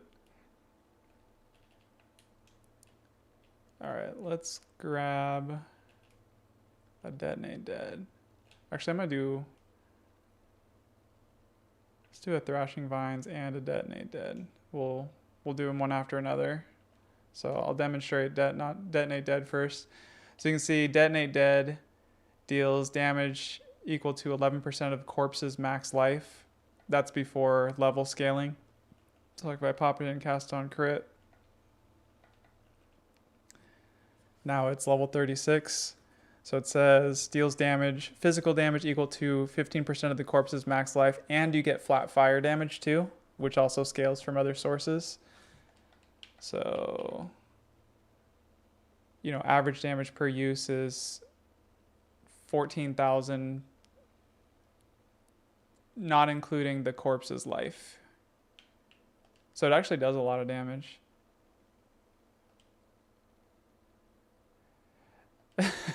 Yeah, how he'll never cheat on me, exactly, right? Yeah, my girl's not worried about that at all.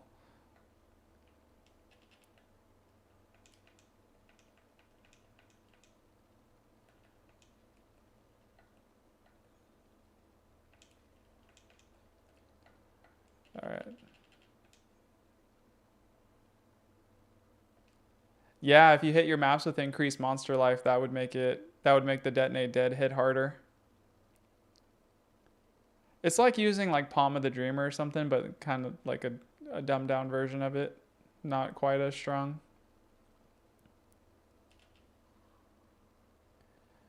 Dude, same. Not so much lately. Like I haven't been thinking about so much about my sales lately because I'm not really trying to make a lot of currency anymore this league, but early in the league, I'm like, dude, sometimes I'll wake up in the middle of the night and like roll over in bed and like pull up my phone and be like, okay, did I sell anything? Did I sell that one gear piece? Like, can't wait to wake up in the morning and check Ange. I'll check Ange before I go into work.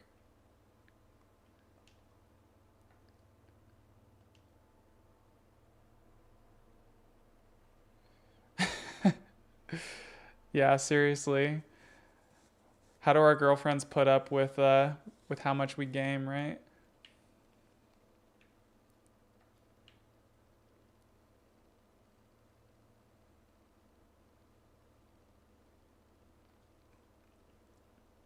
Okay, we got one reroll. Can we get a freaking Thaumaturge. Oh, that was 6 temple runs with no Thaumaturge. Like, if I just get this next Thaumaturge, I'll be good to go.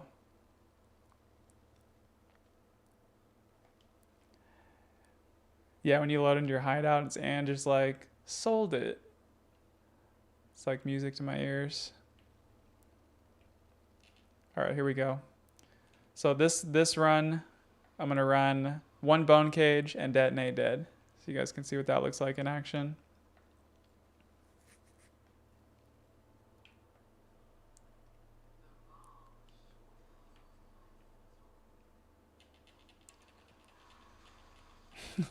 I've done that too.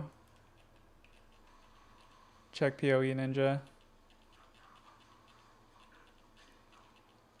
Look at those. Look at those Detonate Dead explosions.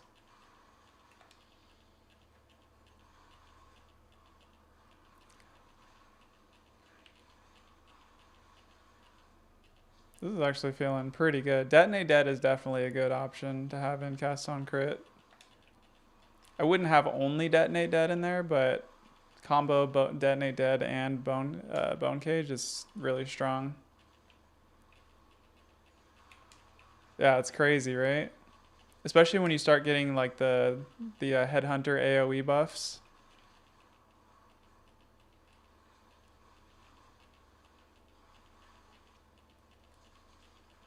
A lot of the temple mobs, now that this temple is getting pretty juiced, a lot of the temple mobs have a lot of health.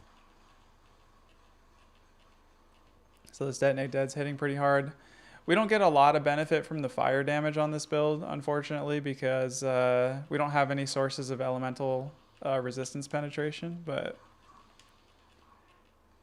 because the explosion, the part of it that is based on the corpse's life is pure fizz damage, so we do get a lot of benefit from that.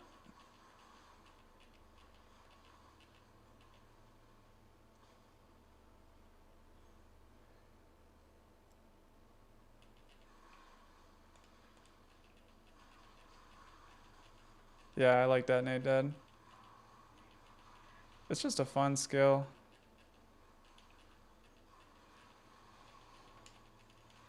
How does vulnerability work with this? So vulnerability it's considered a physical spell because vulnerability lowers enemy armor, so it's considered a physical spell.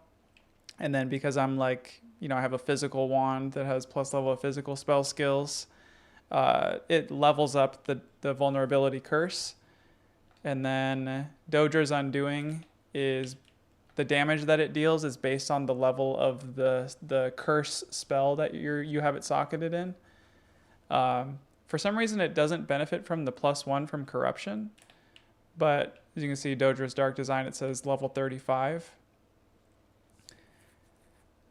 And it does chaos damage, but we can make it crit. And even though it's dealing chaos damage, it's still scaling based on physical spell levels. So that's how this works. And then we have this with like Atalui's Bloodletting and stuff, try to make it be more damage so that it triggers our cast on crit.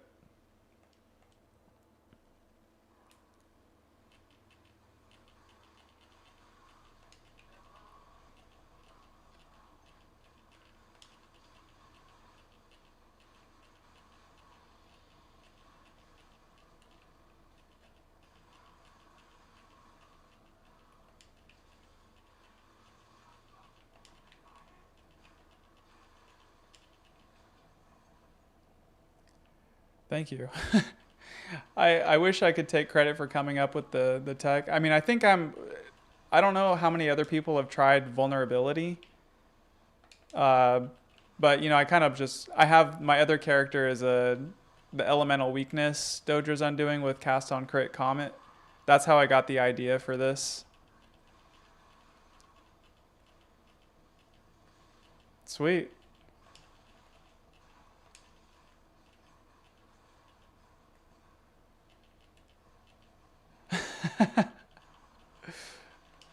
How's the build going so far?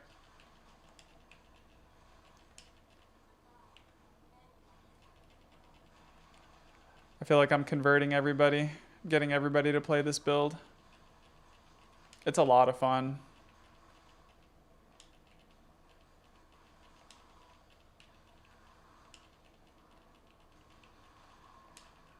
You need everything. That's funny. OG has a nice wand that he has for this build. Might even be a little bit better than mine.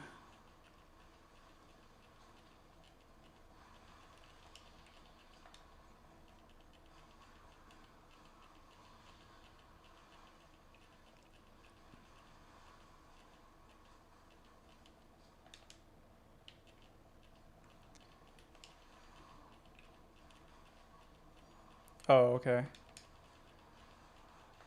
Level 28 is, are you leveling a new character or are you, is this your first character?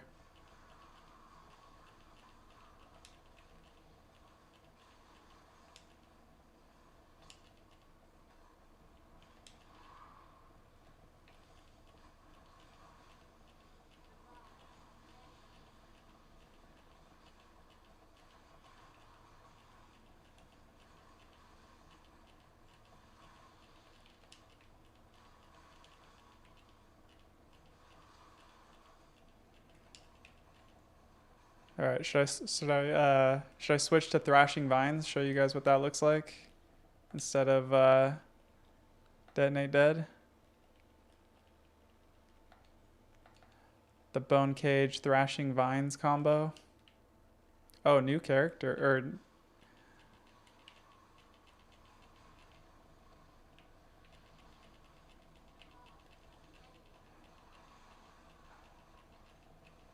what build are you leveling with?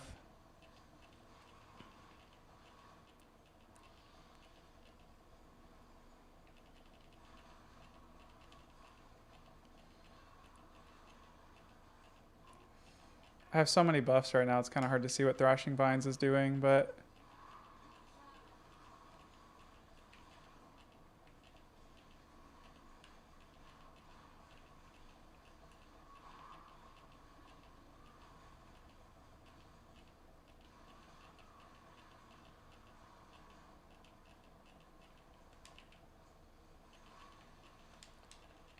I think I like Detonate Dead better than Thrashing Vines, but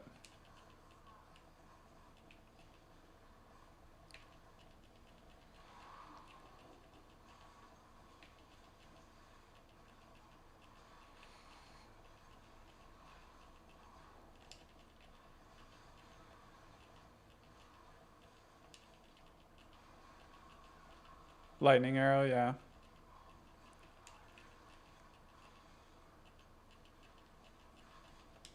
When I leveled my Pathfinder, this was my second character that I leveled this league, and I was still like didn't have a ton of currency at that point. I leveled using grenades, so I did crossbows and grenades on Pathfinder. That was a good way to level.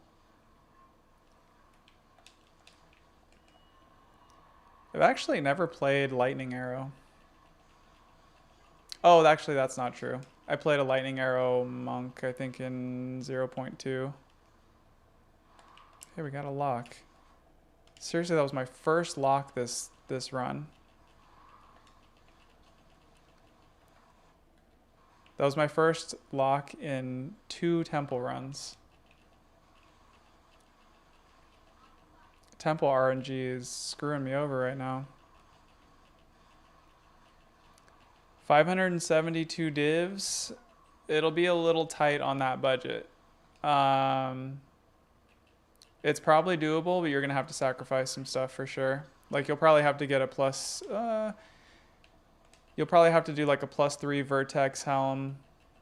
You might have to sacrifice on some of the jewels, but you can definitely still get it online for that amount. It's just gonna be a little tight.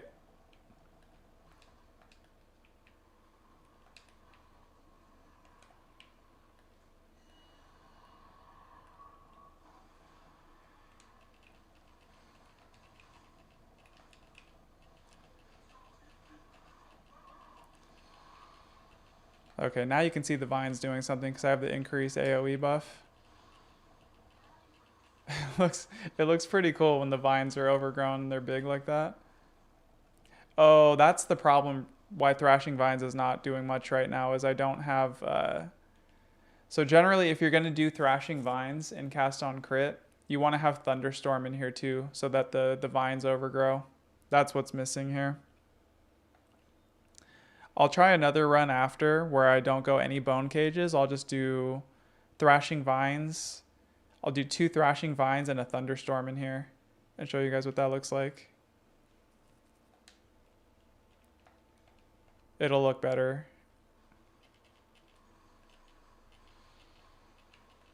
Yeah, 1,000 divs would probably be a much better budget to try to make this build on.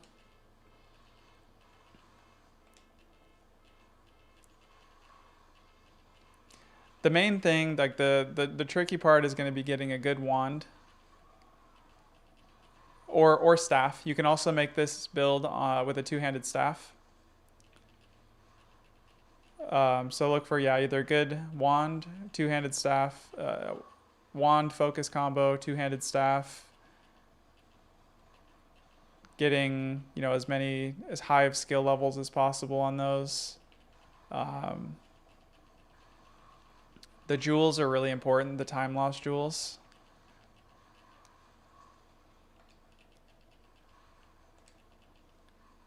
Because that's where most of our crit is coming from. Pathfinder struggles with getting enough crit for a cast on crit build.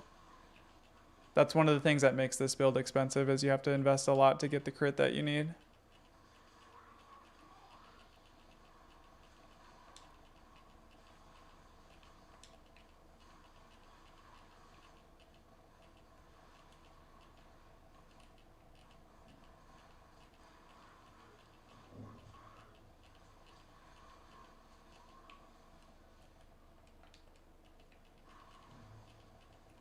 Ah, it's okay, buddy.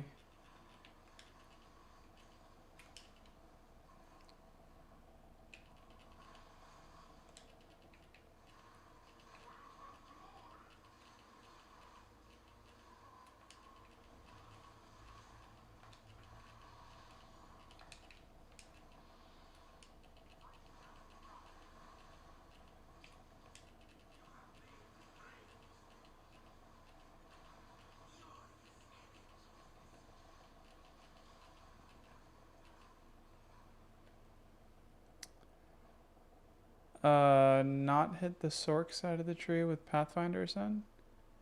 I'm not sure what you're asking. Cause yeah, I'm pretty much all on the Sorceress side of the tree. Cause the Pathfinder gives us Path of the Sorceress that allows us to start here. That's one of the really nice things about Pathfinder that makes it work really well for this build.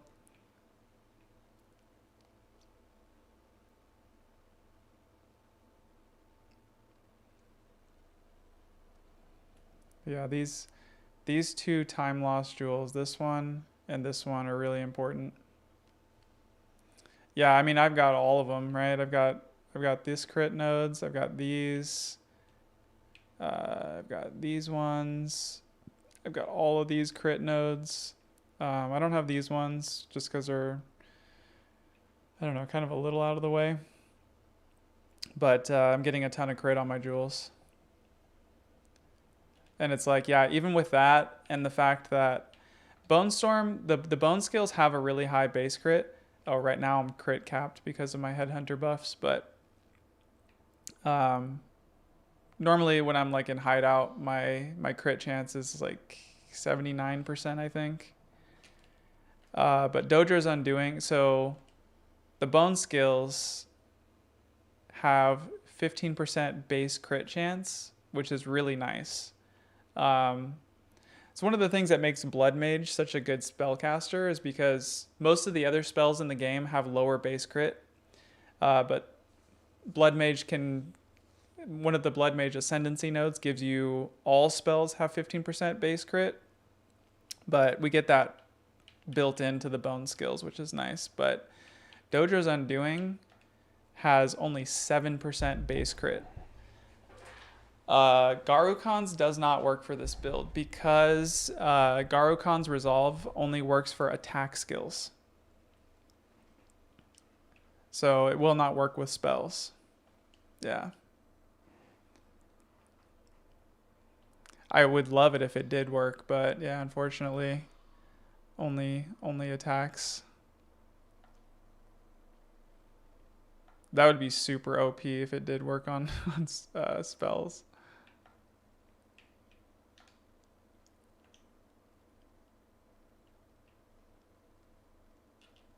All right, I lost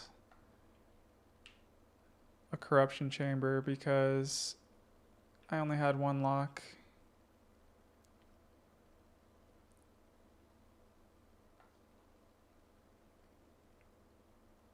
Still didn't get the room I needed. I'm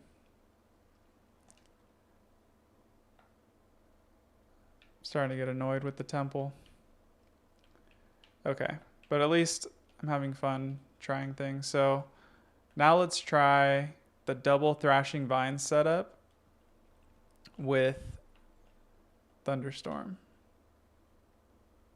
Do I have thunderstorm?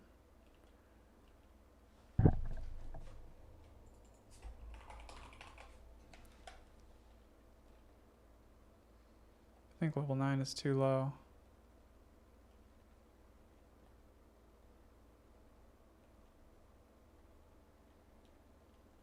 Let's do like level 13 thunderstorm. Whoops.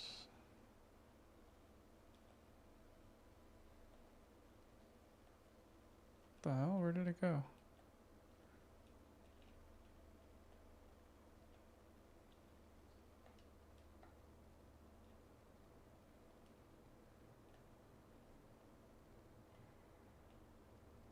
I'm so confused. I just made a thunderstorm gem and it disappeared.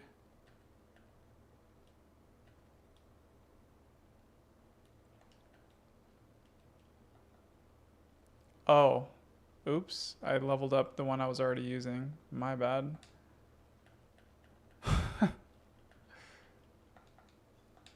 It's not a big deal. So I'm just going to throw this one into cast on crit. So we don't need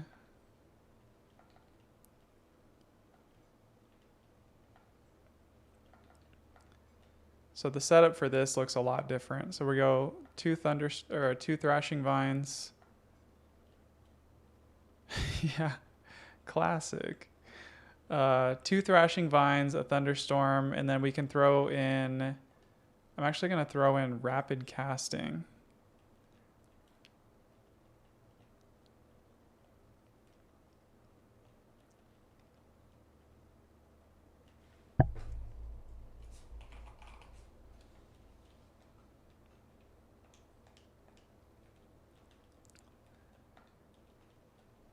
So let me take a look at, so if we look at thrashing vines, it says the cast time is 0.53 seconds. So thrashing vines, you get 2 vines grown per cast time. Base cast time is 1 second. So normally when you cast thrashing vines, if you have like no sources of increased cast speed, every 1 second, 2 vines will come out of the ground and like smash enemies. I have basically double that amount of cast speed, double the base. So 0.53 seconds means basically every second I get 4 vines instead of 2. And I have 2 thrashing vines in here, which means that every time this goes off, I'll get 8 vines. And with rapid casting in here, now it's down to 0.48. So we get even better cast time. And then with headhunter buffs and when my rite of passage charm goes off, which gives increased skill speed, 30% increased skill speed, that we'll get to a point where the cast speed will get down to like 0.2, and we'll just be getting insane amounts of vines.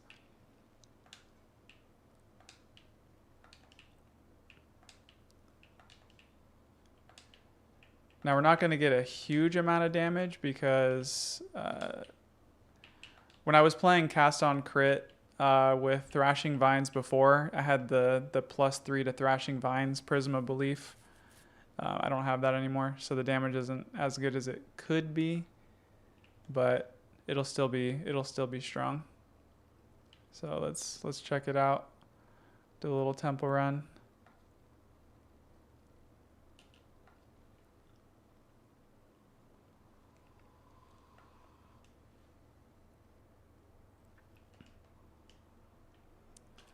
Actually, what's the DPS on these?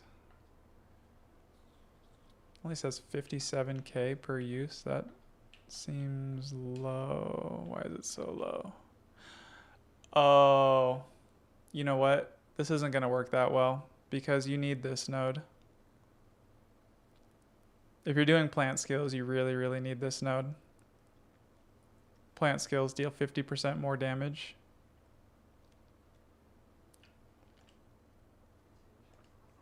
Fuck it, I'll just respec real quick.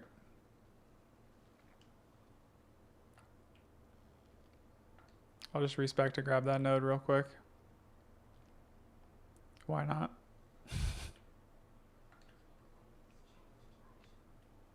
What can I get rid of? I'll just get rid of some AoE nodes.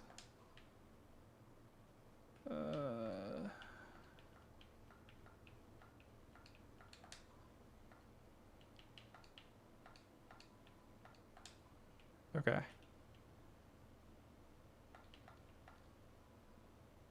Yeah. So the damage looks a little better on this now. Not as good as with Bone Cage still, but I think it's going to be pretty cool.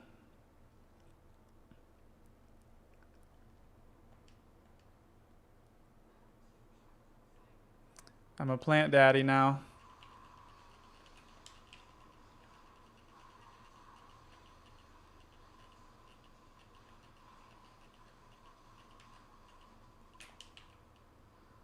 Some still alive in here. One little skeleton hiding in the corner.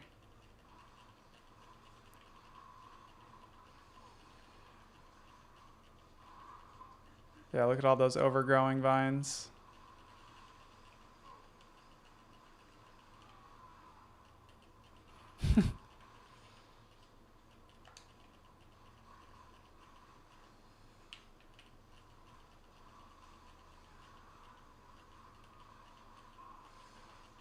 Poison damage is wild.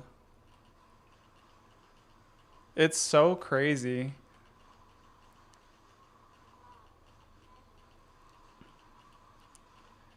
When I tried making this build on a lich, I was able to get like higher tooltip DPS, like higher upfront damage on all of the skills. Not by a lot, but when I POB'd it with poison on the Pathfinder, the damage was like triple from the poison. Poison scaling is insane. It's also really nice because if you like hit something and they're not quite dead, you can just walk away and the poison will finish them off.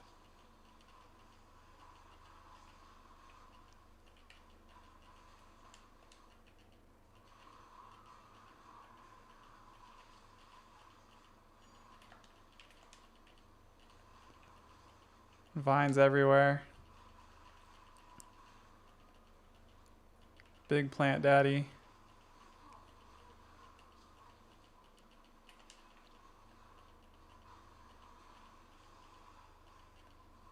Oh, a thaumaturge.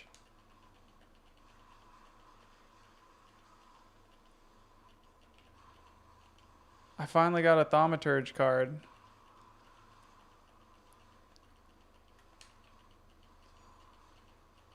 Plants are good luck.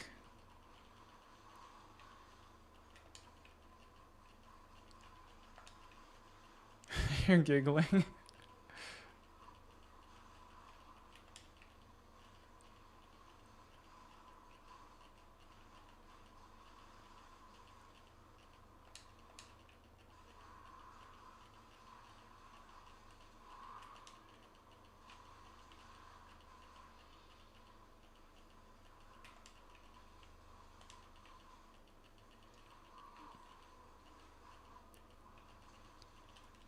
I want to see what the cast time is on these right now. Okay, 0.37. It'll go even lower if I get the right set of buffs.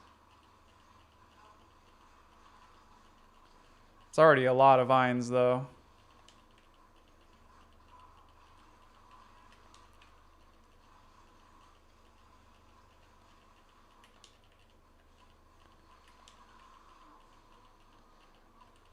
Yeah, yeah, it's not as fast. Bone Cage is insanely fast. Bone Cage is faster than Comet because Comets like take a second to drop,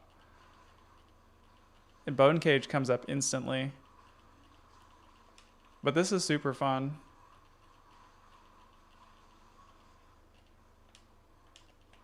Yeah, I like that this build is like kind of versatile.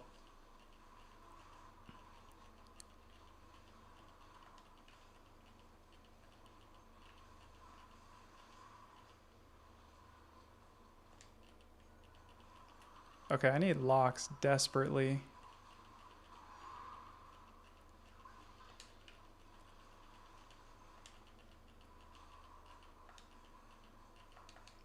Bone Cage is slept on. Bone Storm too. Oh yeah, earlier I was talking about, so I think I stumbled on what might be actually like potentially the fastest spellcaster leveling build. Like it took me a bunch of tinkering to kind of figure out the best way to do it, but it's using Bone Cage and Bone Storm. Literally in like Act 4, I had like 150k DPS on my Bone Storm tooltip in Hideout. It's insane. I was one-shotting every single boss, like the act bosses and stuff.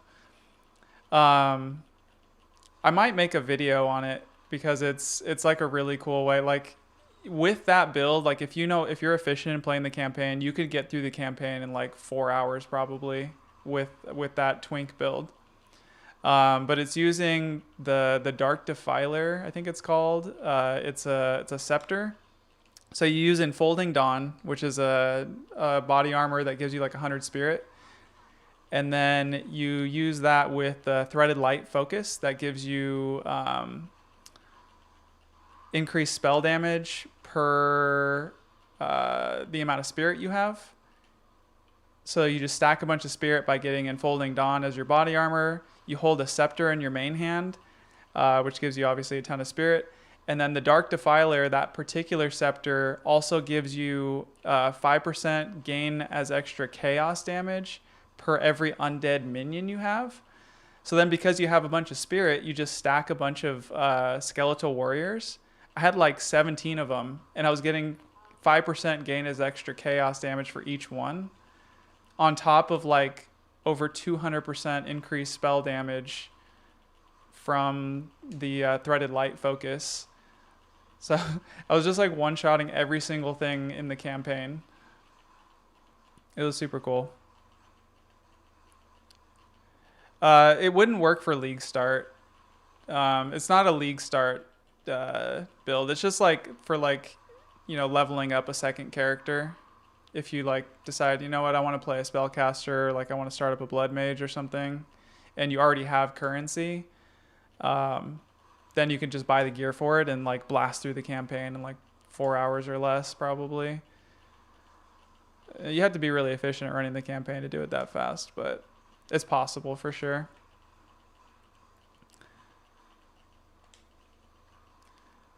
Like guy that dies, the guy who is like the world record holder for campaign speedruns, he put out a twink build guide for like how to run the campaign really fast for like alternate characters to level them up super fast using grenades.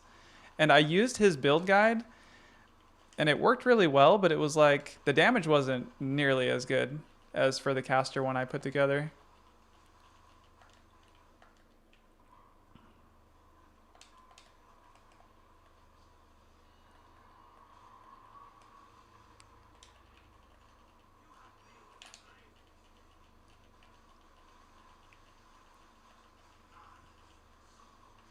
Oh, I actually recorded some video of me doing that. I didn't stream it because I don't know. My girlfriend was here and I was doing a bunch of other stuff. I wasn't online for long periods of time. But let me.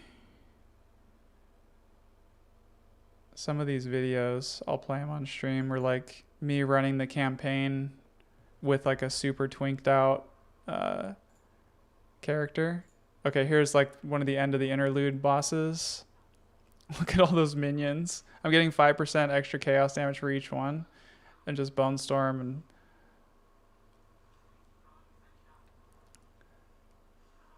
and one-shotted her.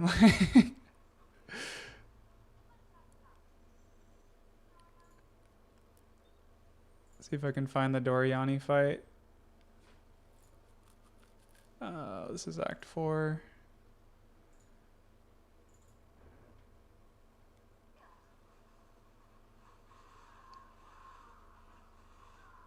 Oh, it started recording after that.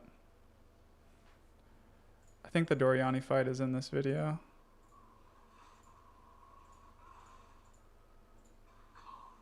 Okay, here's the end of Act 3.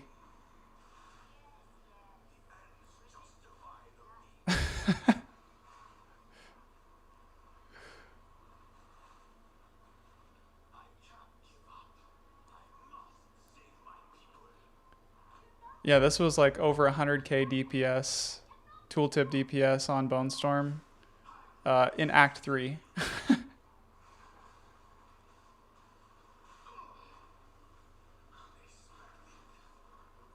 Just quick work of Doriani. And then just like the mapping part of it is just like you just walk around and just bone cage everything.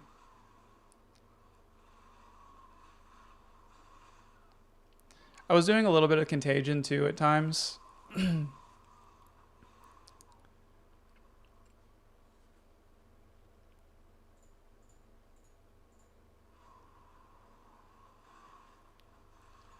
can just like pop a contagion.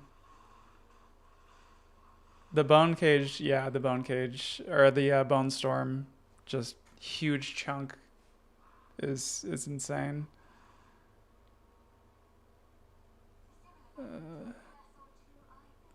Let me go back a little bit. Actually, let's watch some like Act 4 stuff. Oh yeah, bird boss.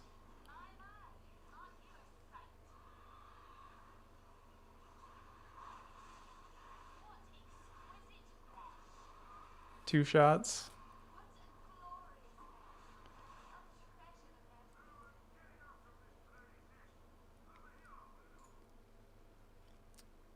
What else?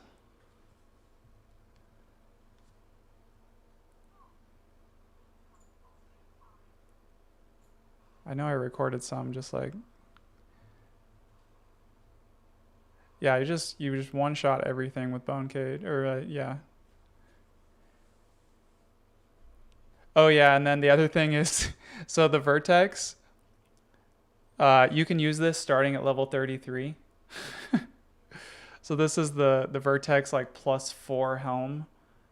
So I had like an amulet with like +2, a vertex helm with +4. I can actually go through the gear in game because I have it all still. I'll just teleport out. I got my 2 locks. So I want to say I have it in this. Yeah, I think it would be good because I think, you know, a lot of people are playing caster builds this league. A lot of people didn't necessarily start with the caster. Like, you know, they see other people playing fun caster builds. They want to level one up. This is honestly the fastest way to level them up because like, look at, I started using this scepter at level 10. You can get even lower level ones. So you can run it from like the very start of the campaign. You just get this scepter, this body armor. Look, that's already like over 200 spirit along with a threaded light. So you pair these 3 together And you're already like, well over 200 spirit at the very beginning of the game, and you're getting 14% increased spell damage per 10 spirit. This one's corrupted. Normally it's 12%, but you're getting a lot of spirit there.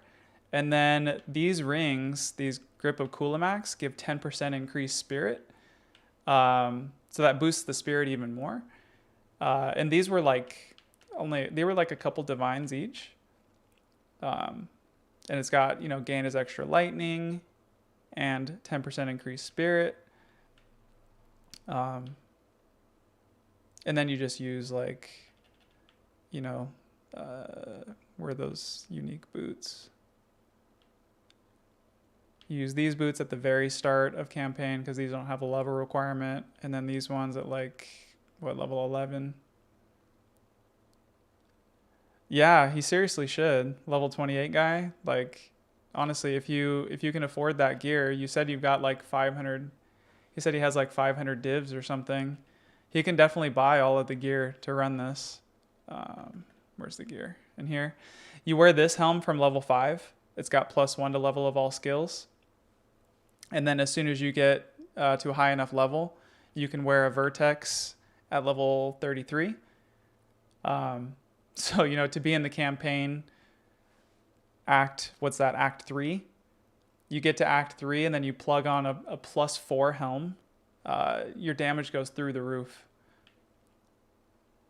Same with having like an amulet. I think I've got one in here.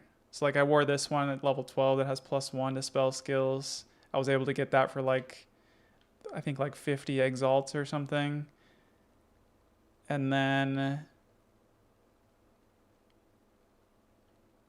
oh, there's the other one. This amulet I bought a little bit later. This one I spent some divs on. I think I spent 10 divs on it, but I just wanted to see like how strong can I make a character in the campaign? So I spent a little bit more, but like you definitely don't have to get like a corrupted version of this with extra spirit, or this one's corrupted to give gain 6% as chaos instead of 5.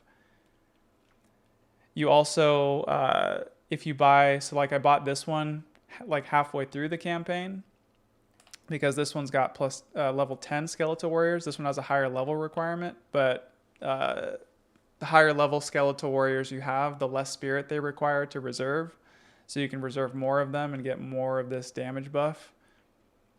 Yeah, I think I'm going to make the video. I'll probably make it sometime this week. Yeah, these are fairly cheap. Like you don't, like I said, don't need a corrupted one. Enfolding Dawn is cheap. These helms are cheap. I got a corrupted one with extra spirit on it because more damage, but you don't need. I went way overkill. Like you don't need to get that much damage. You'll still make quick work of the campaign with like a regular one of these. Gloves don't really matter. You just get whatever gloves. Belts, I recommend Midnight Braid to start just because it gives you extra resists and damage taken recouped as mana. So just helps with mana during the campaign, which is nice. But yeah, definitely grab some of these rings. Main thing is 10% increased spirit. If you can afford it, get one with like gain as extra lightning. But yeah, rings with just 10% increased spirit by themselves are fairly cheap. So I go grip of. For some reason on the website, if you look for these with % increased spirit, it shows up twice. And if you click the first one, it'll say no results found. But if you click the second one, then you get a bunch of results. I don't understand why. But look at this. 10% increased spirit, 1 orb of transmutation. 1 exalt. Like, these are dirt cheap. This one's even got gain as extra cold for 1 exalt. Perfect rings to level with.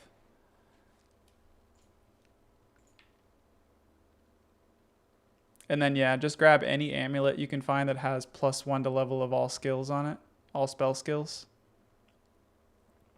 Crit chance is nice, but you don't need it. And like you don't have to play it with the bone skills either. Like you can wear this same gear, do that same thing where you have the undead minions, and then you could play like any other spell too. You could play Spark, you could play, you know, Essence Drain Contagion and go all chaos.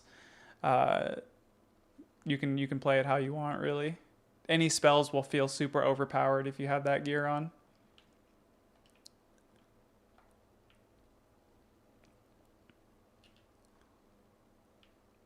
All right, we finally got our Thaumaturge.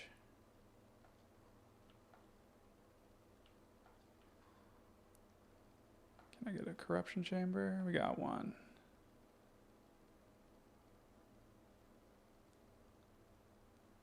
Look at that, I get another fucking Thaumaturge now that I don't need it. This game is trying to rage bait me right now.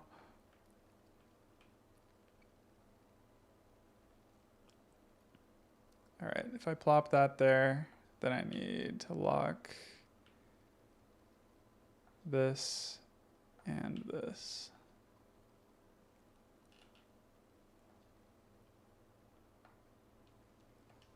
Okay. Oh, I forgot I'm still spec'd into Plant Daddy mode. I'm going back to Bone Cage.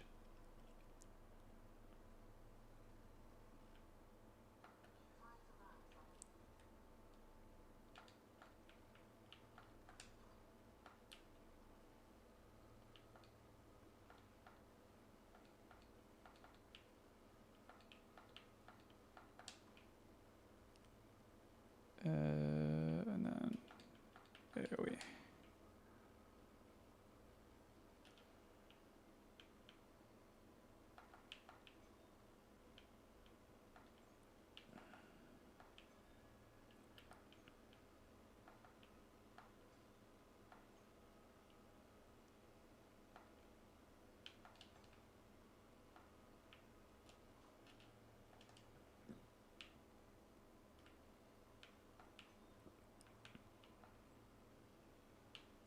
Go back to Detonate Dead. I was having fun with that.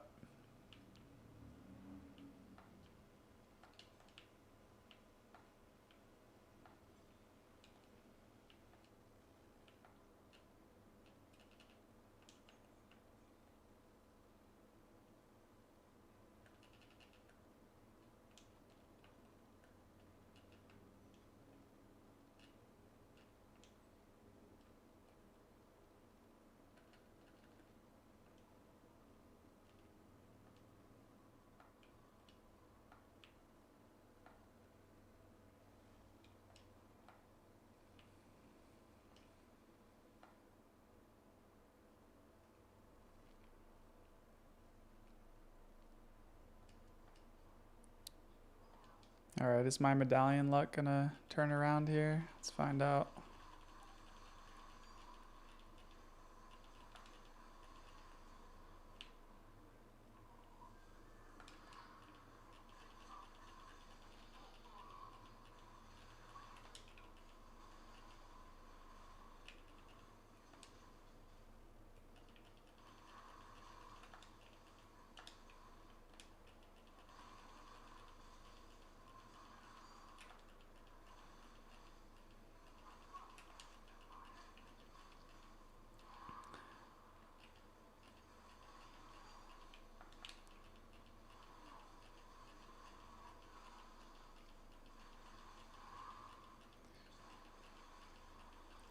If I decide to make a... part of me kind of wants to level a Sorceress to try either Disciple of Varashta or maybe a Storm Reaver or something. Would you guys want to see me like put that that leveling guide build that I was just talking about to the test on stream? Like speedrun style, see how quick I can get through the campaign on that build?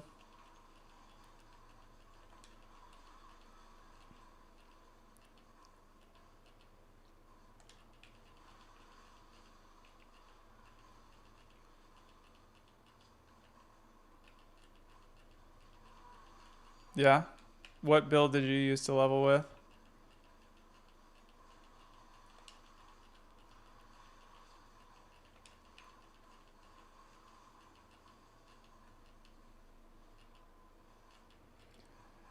Reverse chill is insane. Might be worth trying. I might do that. Too many builds to try, not enough time.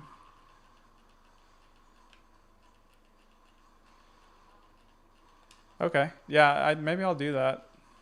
Probably I won't start it tonight, but maybe I plan on streaming tomorrow night. Maybe I'll do a live stream of me leveling with a twink caster and try to get to the end game in like 4.5 hours or less.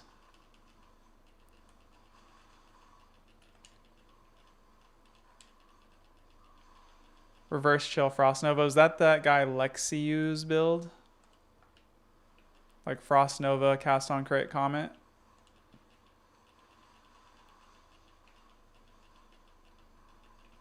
He makes really good build guides. I honestly aspire to make build guides that are that high quality. He's on another level.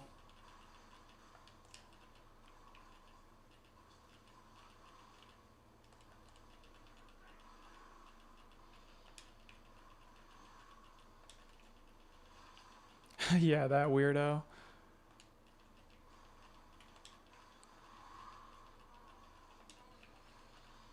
He makes good build guides though. Very, very detailed. Yeah, I agree. Some people make build guides and like they don't even showcase the build and I'm like, what are you doing? Like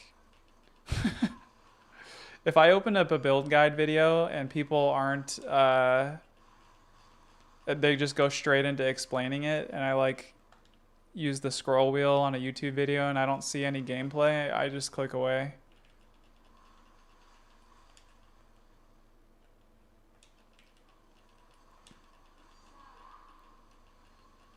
What does he say at the end of his videos? I think I'm too ADD. I don't actually watch them all the way through. Oh yeah, he doesn't POB then. That's kind of annoying. Also, his written guides are on some weird website and they're super long. Yeah, PoE Vault. Yeah, I don't like it either. I like Mobilytics the best.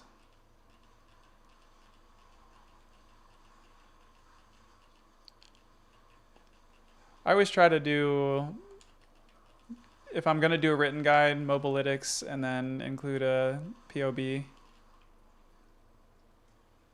Smithy, sure.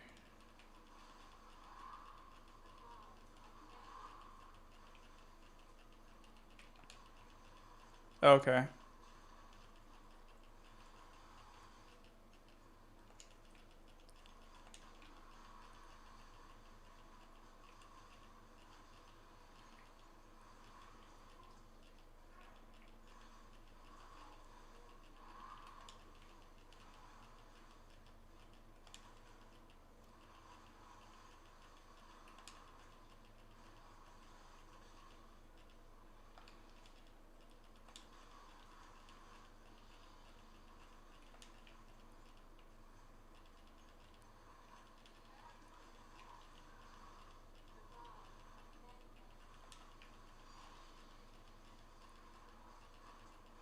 Oh, I order you to smash that like button. Dude, I always forget that I'm like supposed to ask people to subscribe and all that shit. It feels like I don't like doing it. I kind of feel like, you know what, if the content speaks for itself, people will like and subscribe. But I honestly don't care if people do or don't. Like I just want to put out helpful content.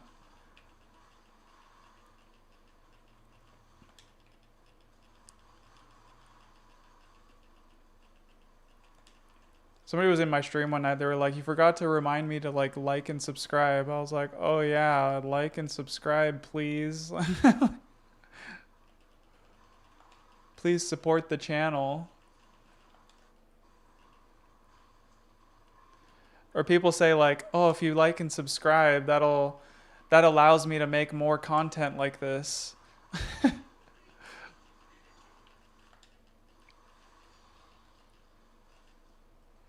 That's that's a really good analogy.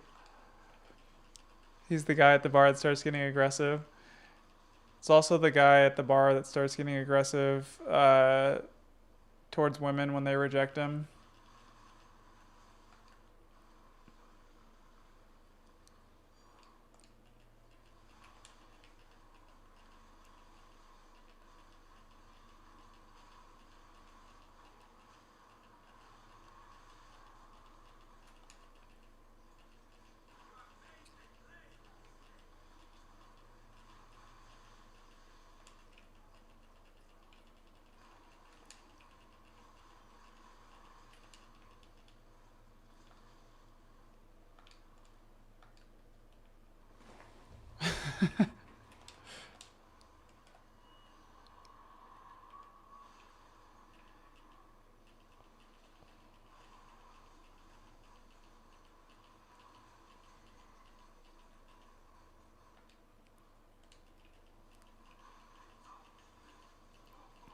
You got friends that are makers, and the weirdos that are always hawking their stuff are such weirdos.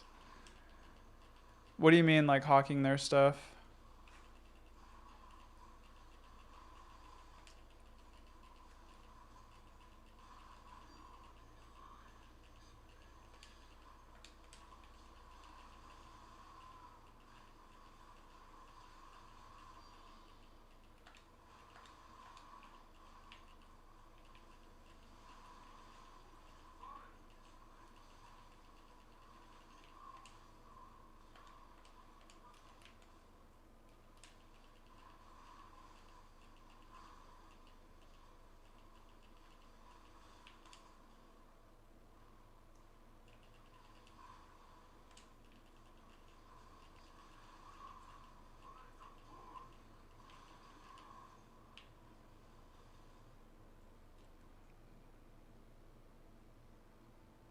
Hmm.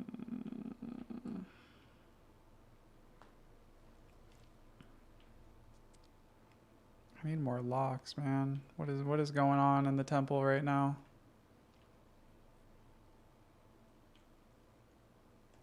I'm gonna keep going. See if I get lucky.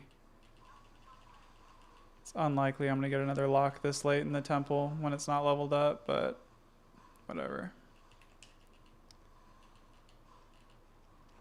For example.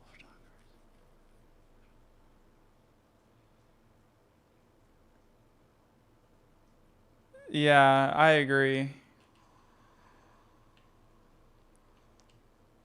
I always feel like that.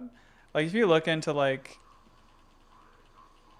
there's a lot of like business strategies like SEO and stuff where you basically go like pimp yourself out trying to tell people to like go watch your videos and check out your content and all this crap and you like hound people about like and subscribe and all of that. Like I agree, like good content speaks for itself. If you put out good content that people want to watch, people are going to like and subscribe. Like I don't really feel like you need to like hound people for it. Gatekeeping their build that most of them steal from other creators. Oh, yeah, that makes sense. I don't know. I mean, I like when I put out that video on the temple, I discovered that from a Korean YouTuber, but I was quick to say in the video like, "Hey, I didn't come up with this. Like this is just something I'm sharing for like the English speaking crowd." I would I'm not going to try to take credit for something like that, but I couldn't find any good videos on it.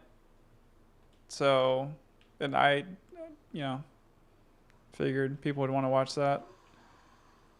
So I made a video on it.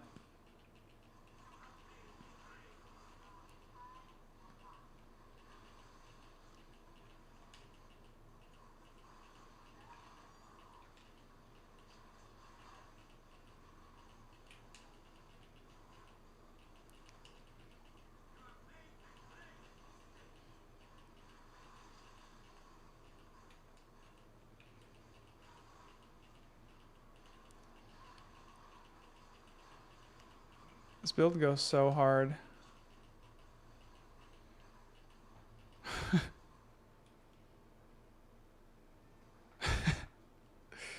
Yeah, I think people need to give credit where credit's due.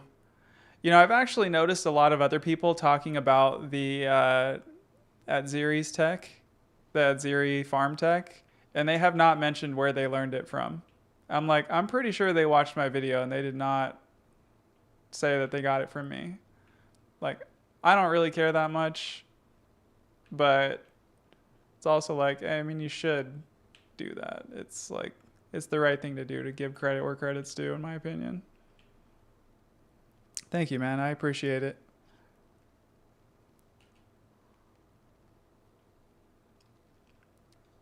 All right. See what this is, boys?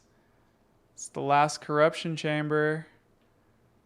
First snake chain is done. Boom. Lock it up. We got the start of the next one. Actually, it's not totally done. I need to get the thaumaturge.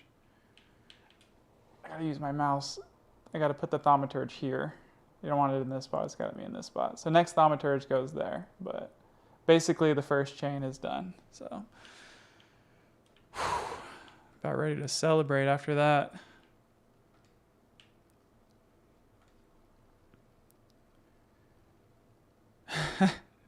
All right, man.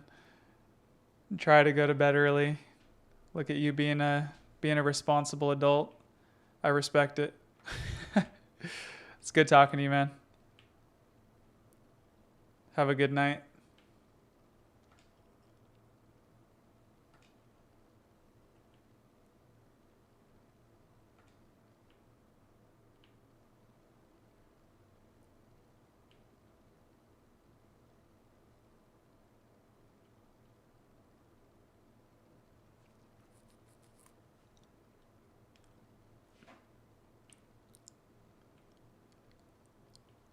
All right. What? So I'll level that up. See if we get lucky with locks this time to lock that second chain up. Adonia's ego, are these worth anything? One a null. Maybe I'll try to corrupt it. See if I can get a good corruption on it. I don't know what people look for on those, but come back to that later.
I got knocked over.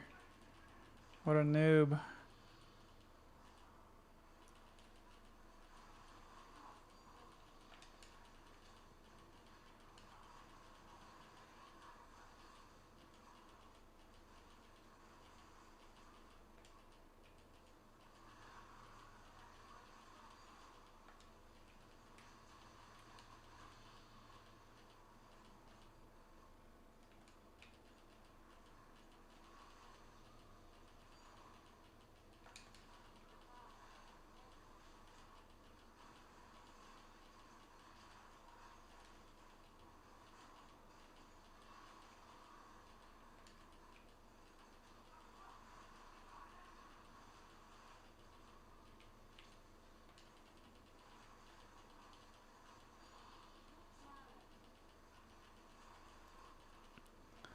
Alpha's Howl.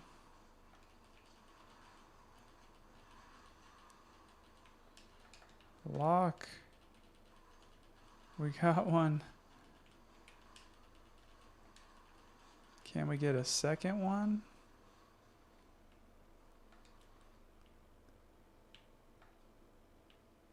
Because I don't need this one anymore.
Do I play melee?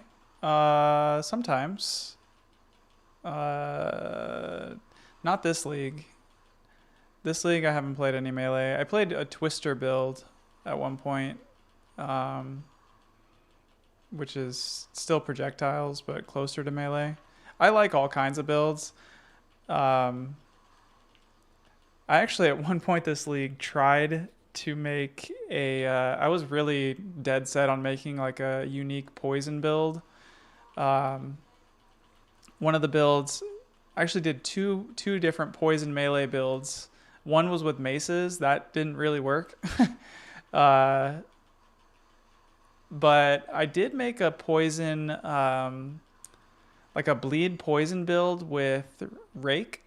So using Rake as the main skill with Palm of the Dreamer. That was kind of cool.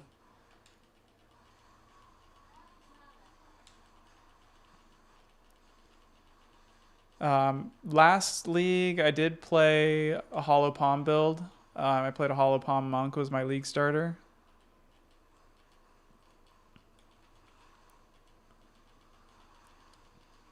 I haven't done a lot of Warrior.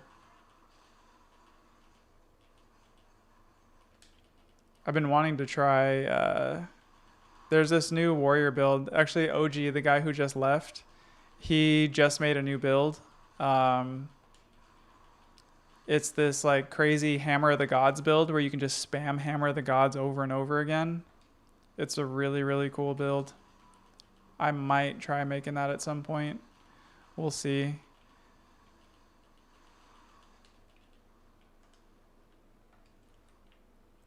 He actually, we did some mapping together earlier, and he was showing it off for me. Really, really cool build.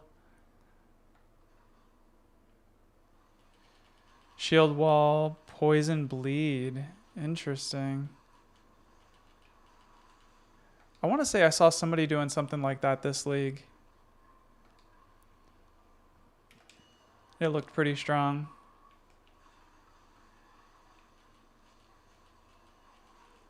Oh yeah, the Hammer of the Gods build. Dude, it's a crazy build.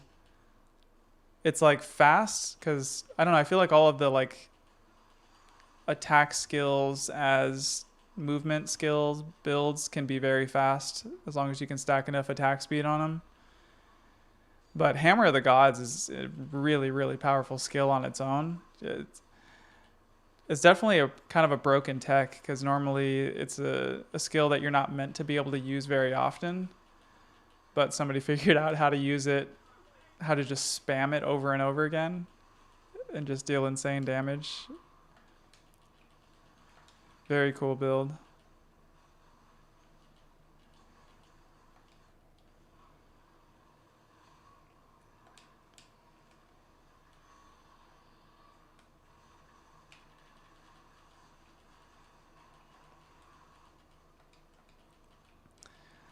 Shield wall builds are very strong though. You can get a lot of damage on them.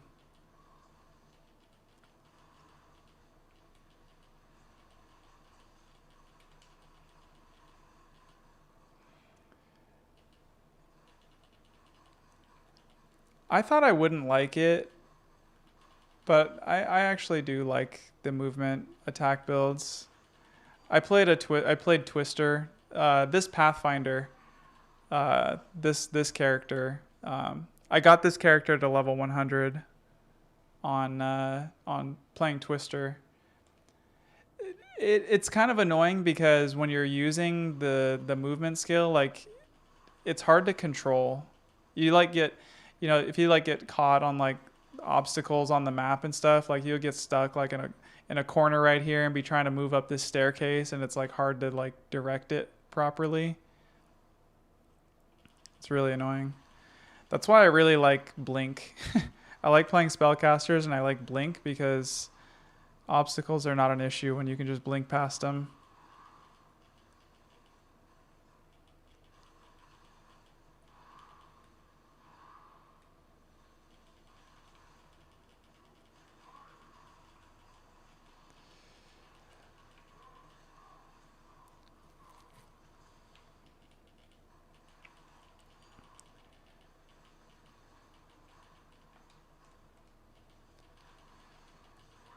Seems like spellcasters have been kind of meta for a long time. Yeah, the classic PoE1 Righteous Fire movement. It is.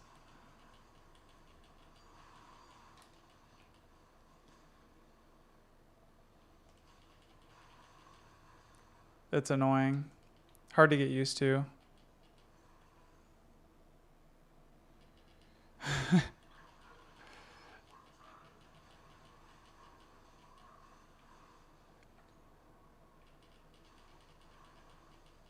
Were you playing shield charge? Shield charge combined with shield wall?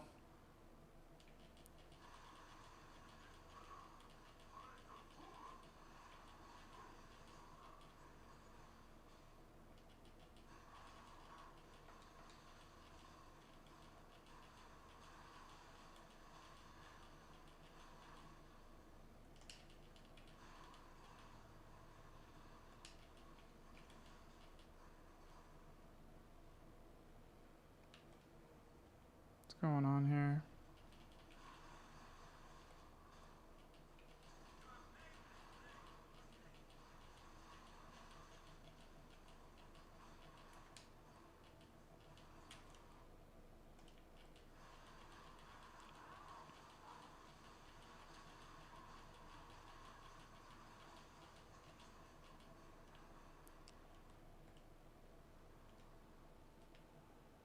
I'm not going to finish this chain off. These rooms don't really drop medallions.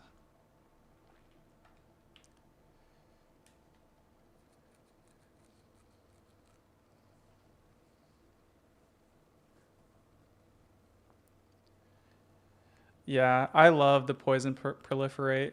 You were playing it with what, Herald of Plague? It's really satisfying to play with that.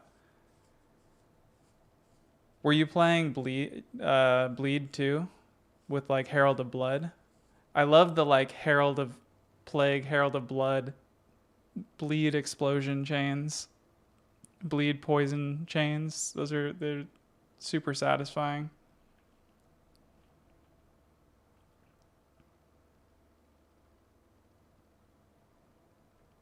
Yeah. PoE1, I felt like I used Leap Slam a lot. Stack a bunch of attack speed on Leap Slam. You could just like hop around the map. That was pretty fun.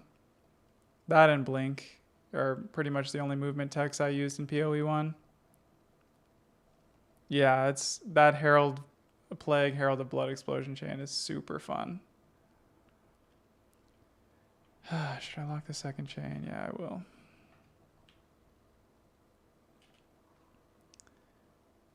Okay, we need a garrison.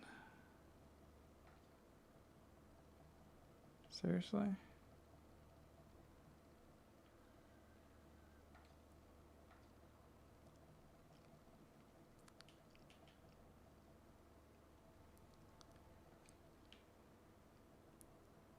Shield wall with shield bash, yeah.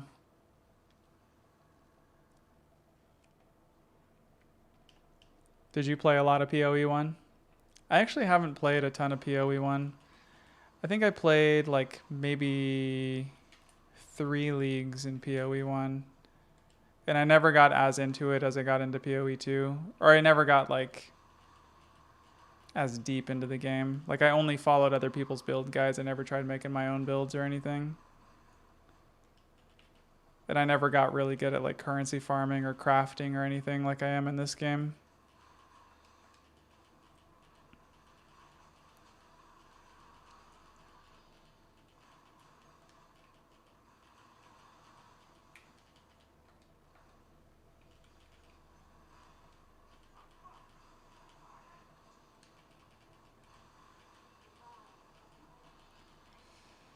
D4 to PoE 2, yeah.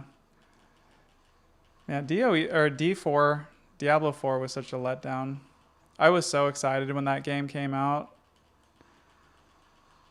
And I played through it couch co-op style with some friends, and by the time we got to the end of the campaign, I was like just bored of it.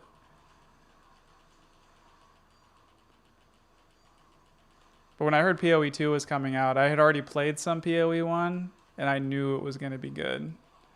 So I got pretty excited. Oh, okay. So you fell in love with PoE 2 and then went back to PoE 1. PoE 1 is really fun, but it's got a steep learning curve. I feel like PoE 1 is it's also like less rewarding early on and more rewarding later.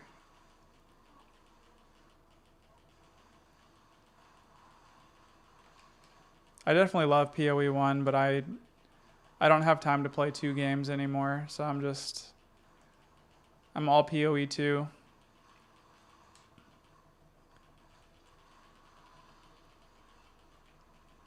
Are you planning on playing PoE 1 when the new league comes out?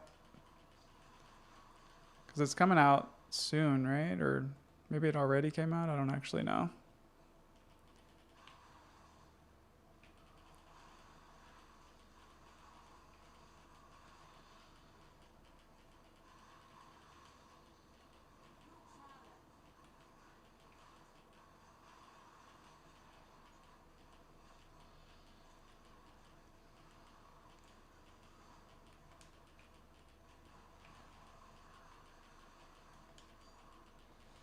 Oh yeah.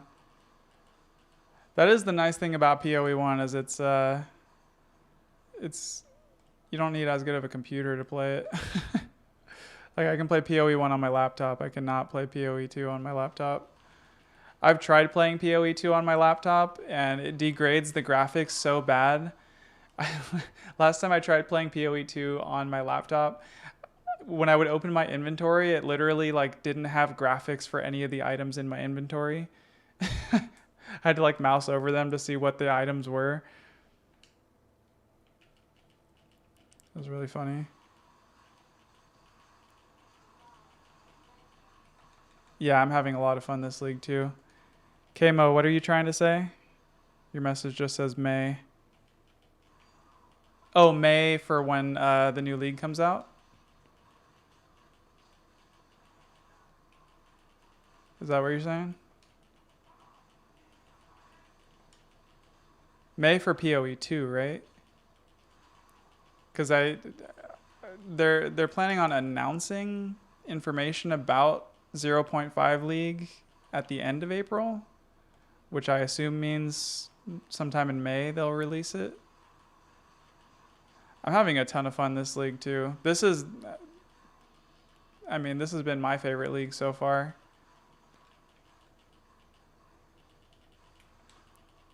I am currently at, it looks like 60 rooms. So I'm getting close to finishing. I finally like 10, 15 minutes ago, just finished the first snake chain. So I'm just doing the second one now. And the second one is very fast to build. So I won't have time to finish it tonight, but next time I'm on, it'll probably only take like an hour maybe. to be done with the temple. The full, 76 rooms or whatever.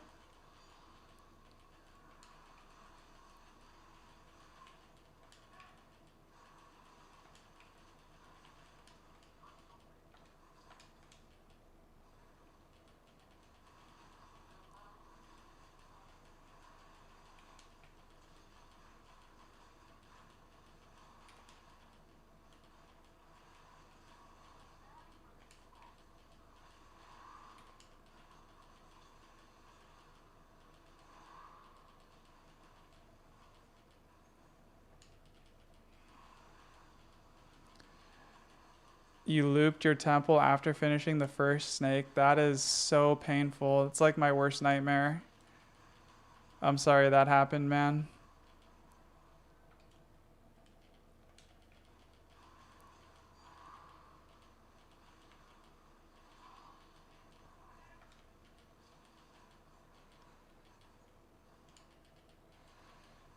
Oh, really? I loved Abyss in 0.3. I had a lot of fun with it.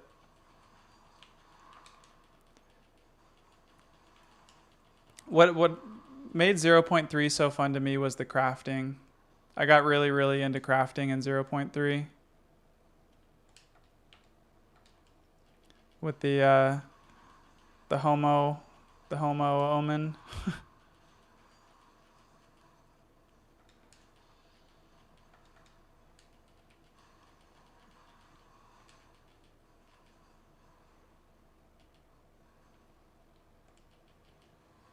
That was just a busy work schedule.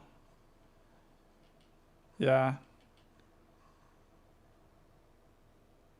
I get it. Yeah. Hey, sometimes real life takes over.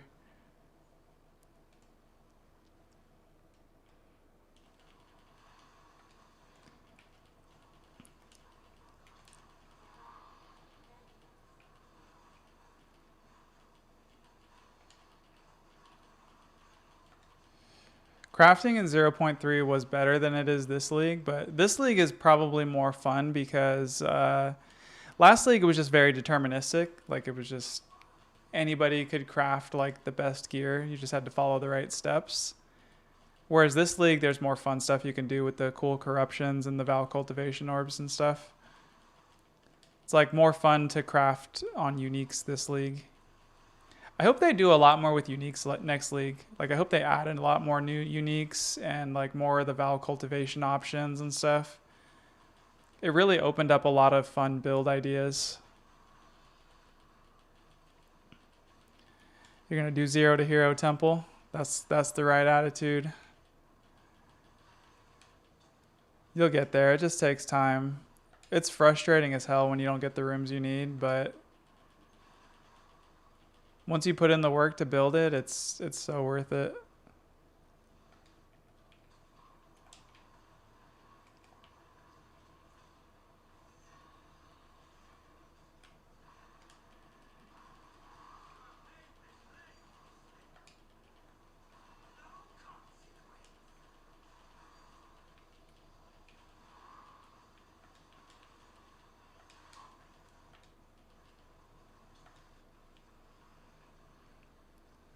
Yeah, the corrupting stuff is so fun.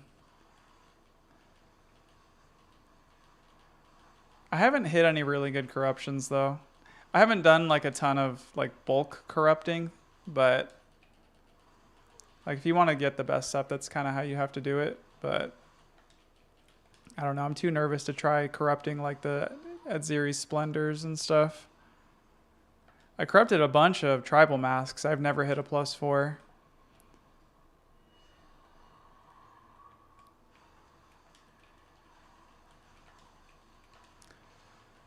I think my favorite thing about this league though is the temple. It's just really cool to be able to know that you have like a guaranteed way to make currency as long as you're willing to put in the effort to build the temple, that you're guaranteed to make currency. Whereas like previous leagues, it was always RNG. It was like, if you want to do like profitable abyss farming, you can do that, but also, you have to craft good or buy good tablets and then run the maps and it's always RNG, like whether or not you get big drops.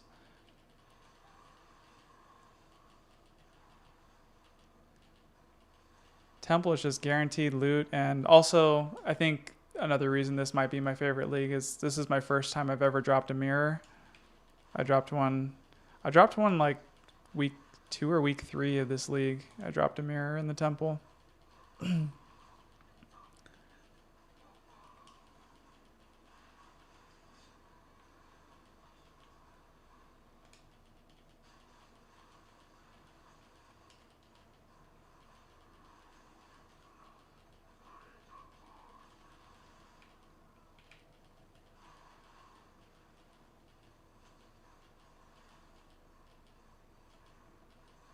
Yeah, I agree. It's super fun because of the temple.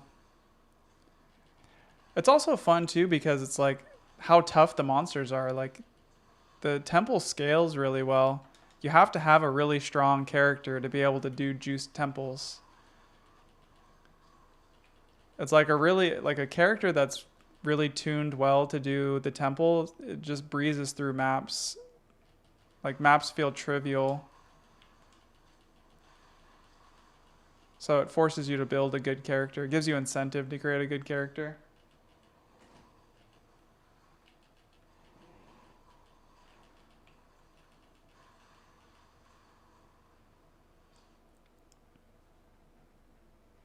That's funny. You learned more about the economy by learning why everybody was pissed about the economy. Yeah. Dude, everybody was pissed about the economy, and the whole time I'm like, I fucking love it. Like, this is my opportunity to make a bunch of currency. The economy's going crazy, the inflation's going crazy. I'm just gonna jump on the bandwagon and make a bunch of currency too. Like the more inflation there is, the more opportunity there is to make currency. Also, the other benefit of that is good gear becomes more affordable. Like everybody's got a headhunter this league. Like headhunter is like a cheap piece of gear now because of the temple. Like that's awesome.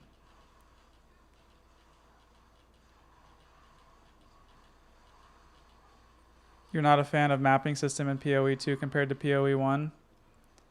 Um, yeah, I agree. I think the mapping system is better in PoE 1. I hope I have high hopes for 0.5. I think they'll fix it. I think they'll make mapping a lot better in 0.5. At least I've got my fingers crossed. Delve. Dude, if they bring Delve, I don't think they're going to bring Delve in 0.5, but if they do, I'm going to lose my shit. I love Delve. Delve was actually the very first league of PoE 1 that I ever played when Delve first came out, and I got hooked on Delve. It's such a fun mechanic.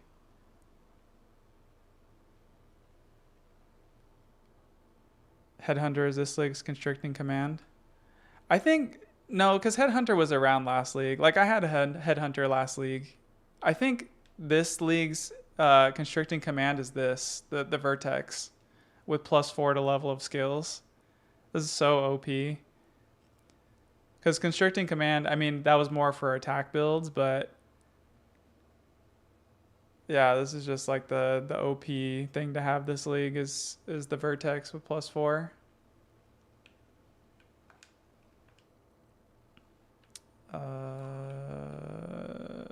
Yeah, we'll bail on this temple now.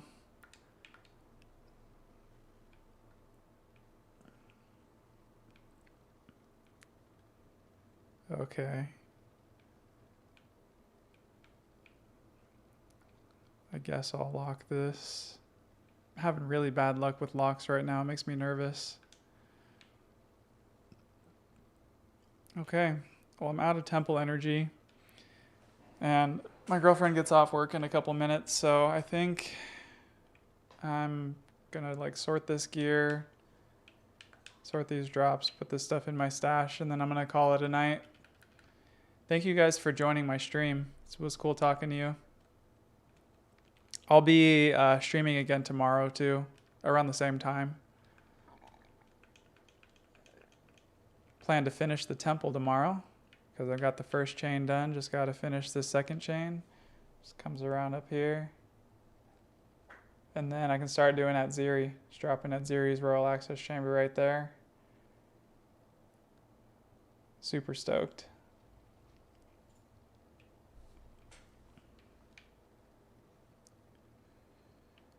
Yeah, you too. Have a good one. Hope to see you guys again soon. If you guys want to add me in game, you can too. My in-game name is at the top there. I think that's 4 E's in speed. Absolutely. Yeah, I love talking with you guys. It honestly makes playing more fun. Just being able to share with people.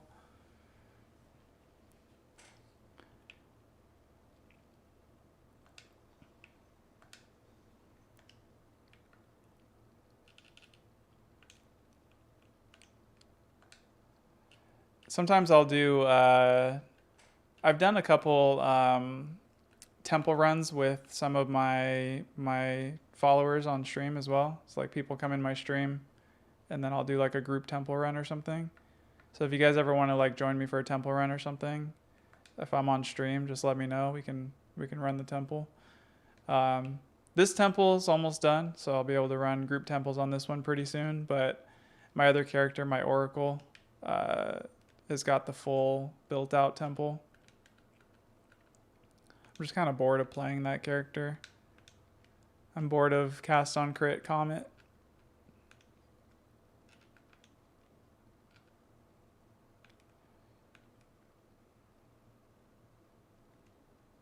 Sure. For this build? Yeah, I can share my POB. Give me 1 second.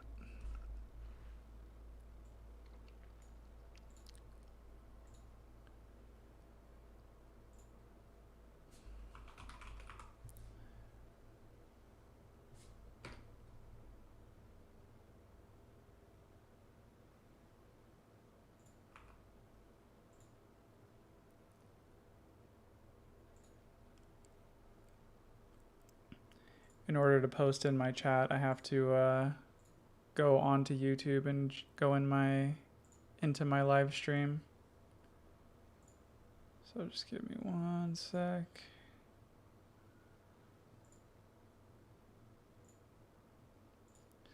And then let me grab you a POB link. So let's just do...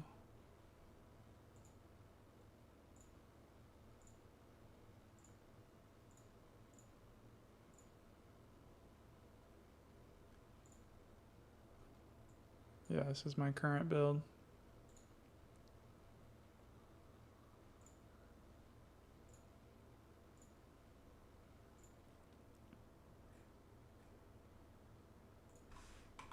All right, there's my POB.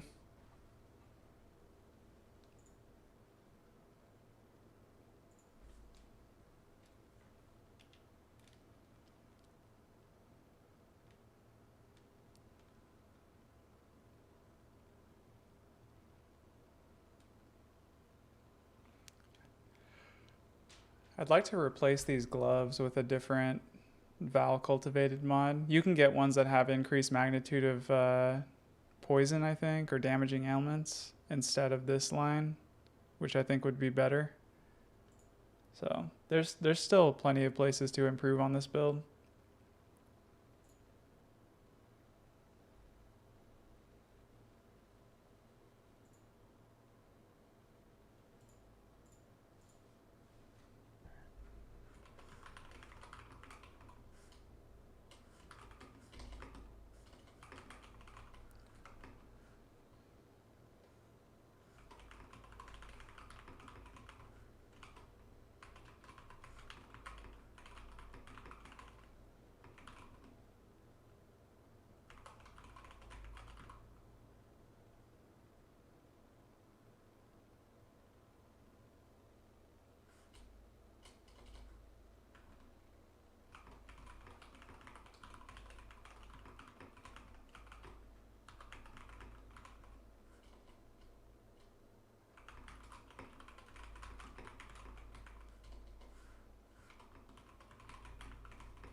Entangle with Spellslinger.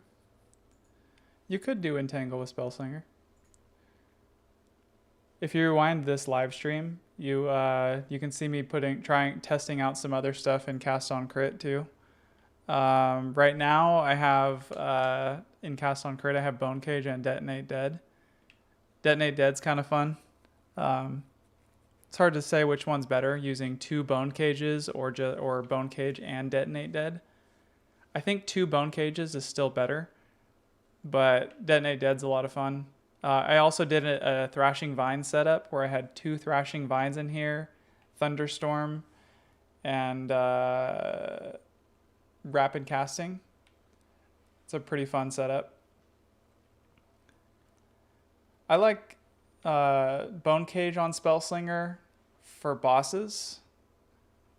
I don't use Spellslinger very much when I'm just mapping or doing the temple, because I don't really need to, but when I'm fighting a boss, usually what I'll do is hit them with a Bone Storm, and if they're still alive after that, I just pop Spellslinger with Bone Cage on it, and they're usually dead. But yeah, you could also use Entangle. I like using Bone Cage in here too because, you know, I have the +3 to level of Bone Cage skills, Prism of Belief, so my Bone Cage is just very overpowered. But yeah, if you can afford the +3 to levels of Entangle ones, you could use that, but I think those are worth more than a mirror.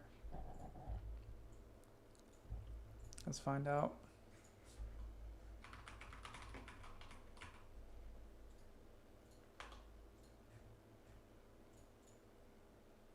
Yeah, these are a mirror.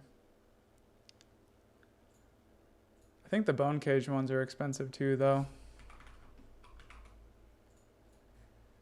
It's funny because when I was crafting this build, +3 to level of Bone Cage skills. Whoops. These were, I think I bought mine for 40 divines, and now they're 1100. They've actually come down in price a little bit. When I was looking like a few days ago, or like, I want to say like 4 or 5 days ago, these were like 2,000 to 3,000 divines. Now they're down to 1100, so they're fluctuating a little bit.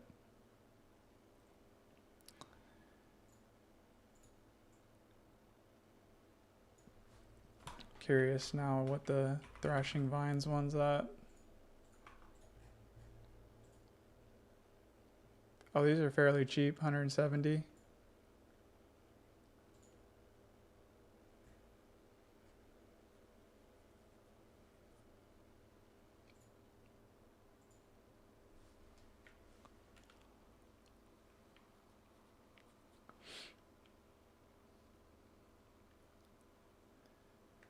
All right, guys, I'm calling it a night. Thank you for joining my stream. Thanks for chatting, everybody. It was a really great stream. Yeah, I'll be back on tomorrow, same time. Not sure what time zone everybody's in, but I'm Pacific time, so it's at UTC -8. So I usually will get on around like 4 p.m. my time, 3 or 4 p.m. So I'll be on tomorrow for a good long stream. So have a good night, guys, and I will see you later. Peace.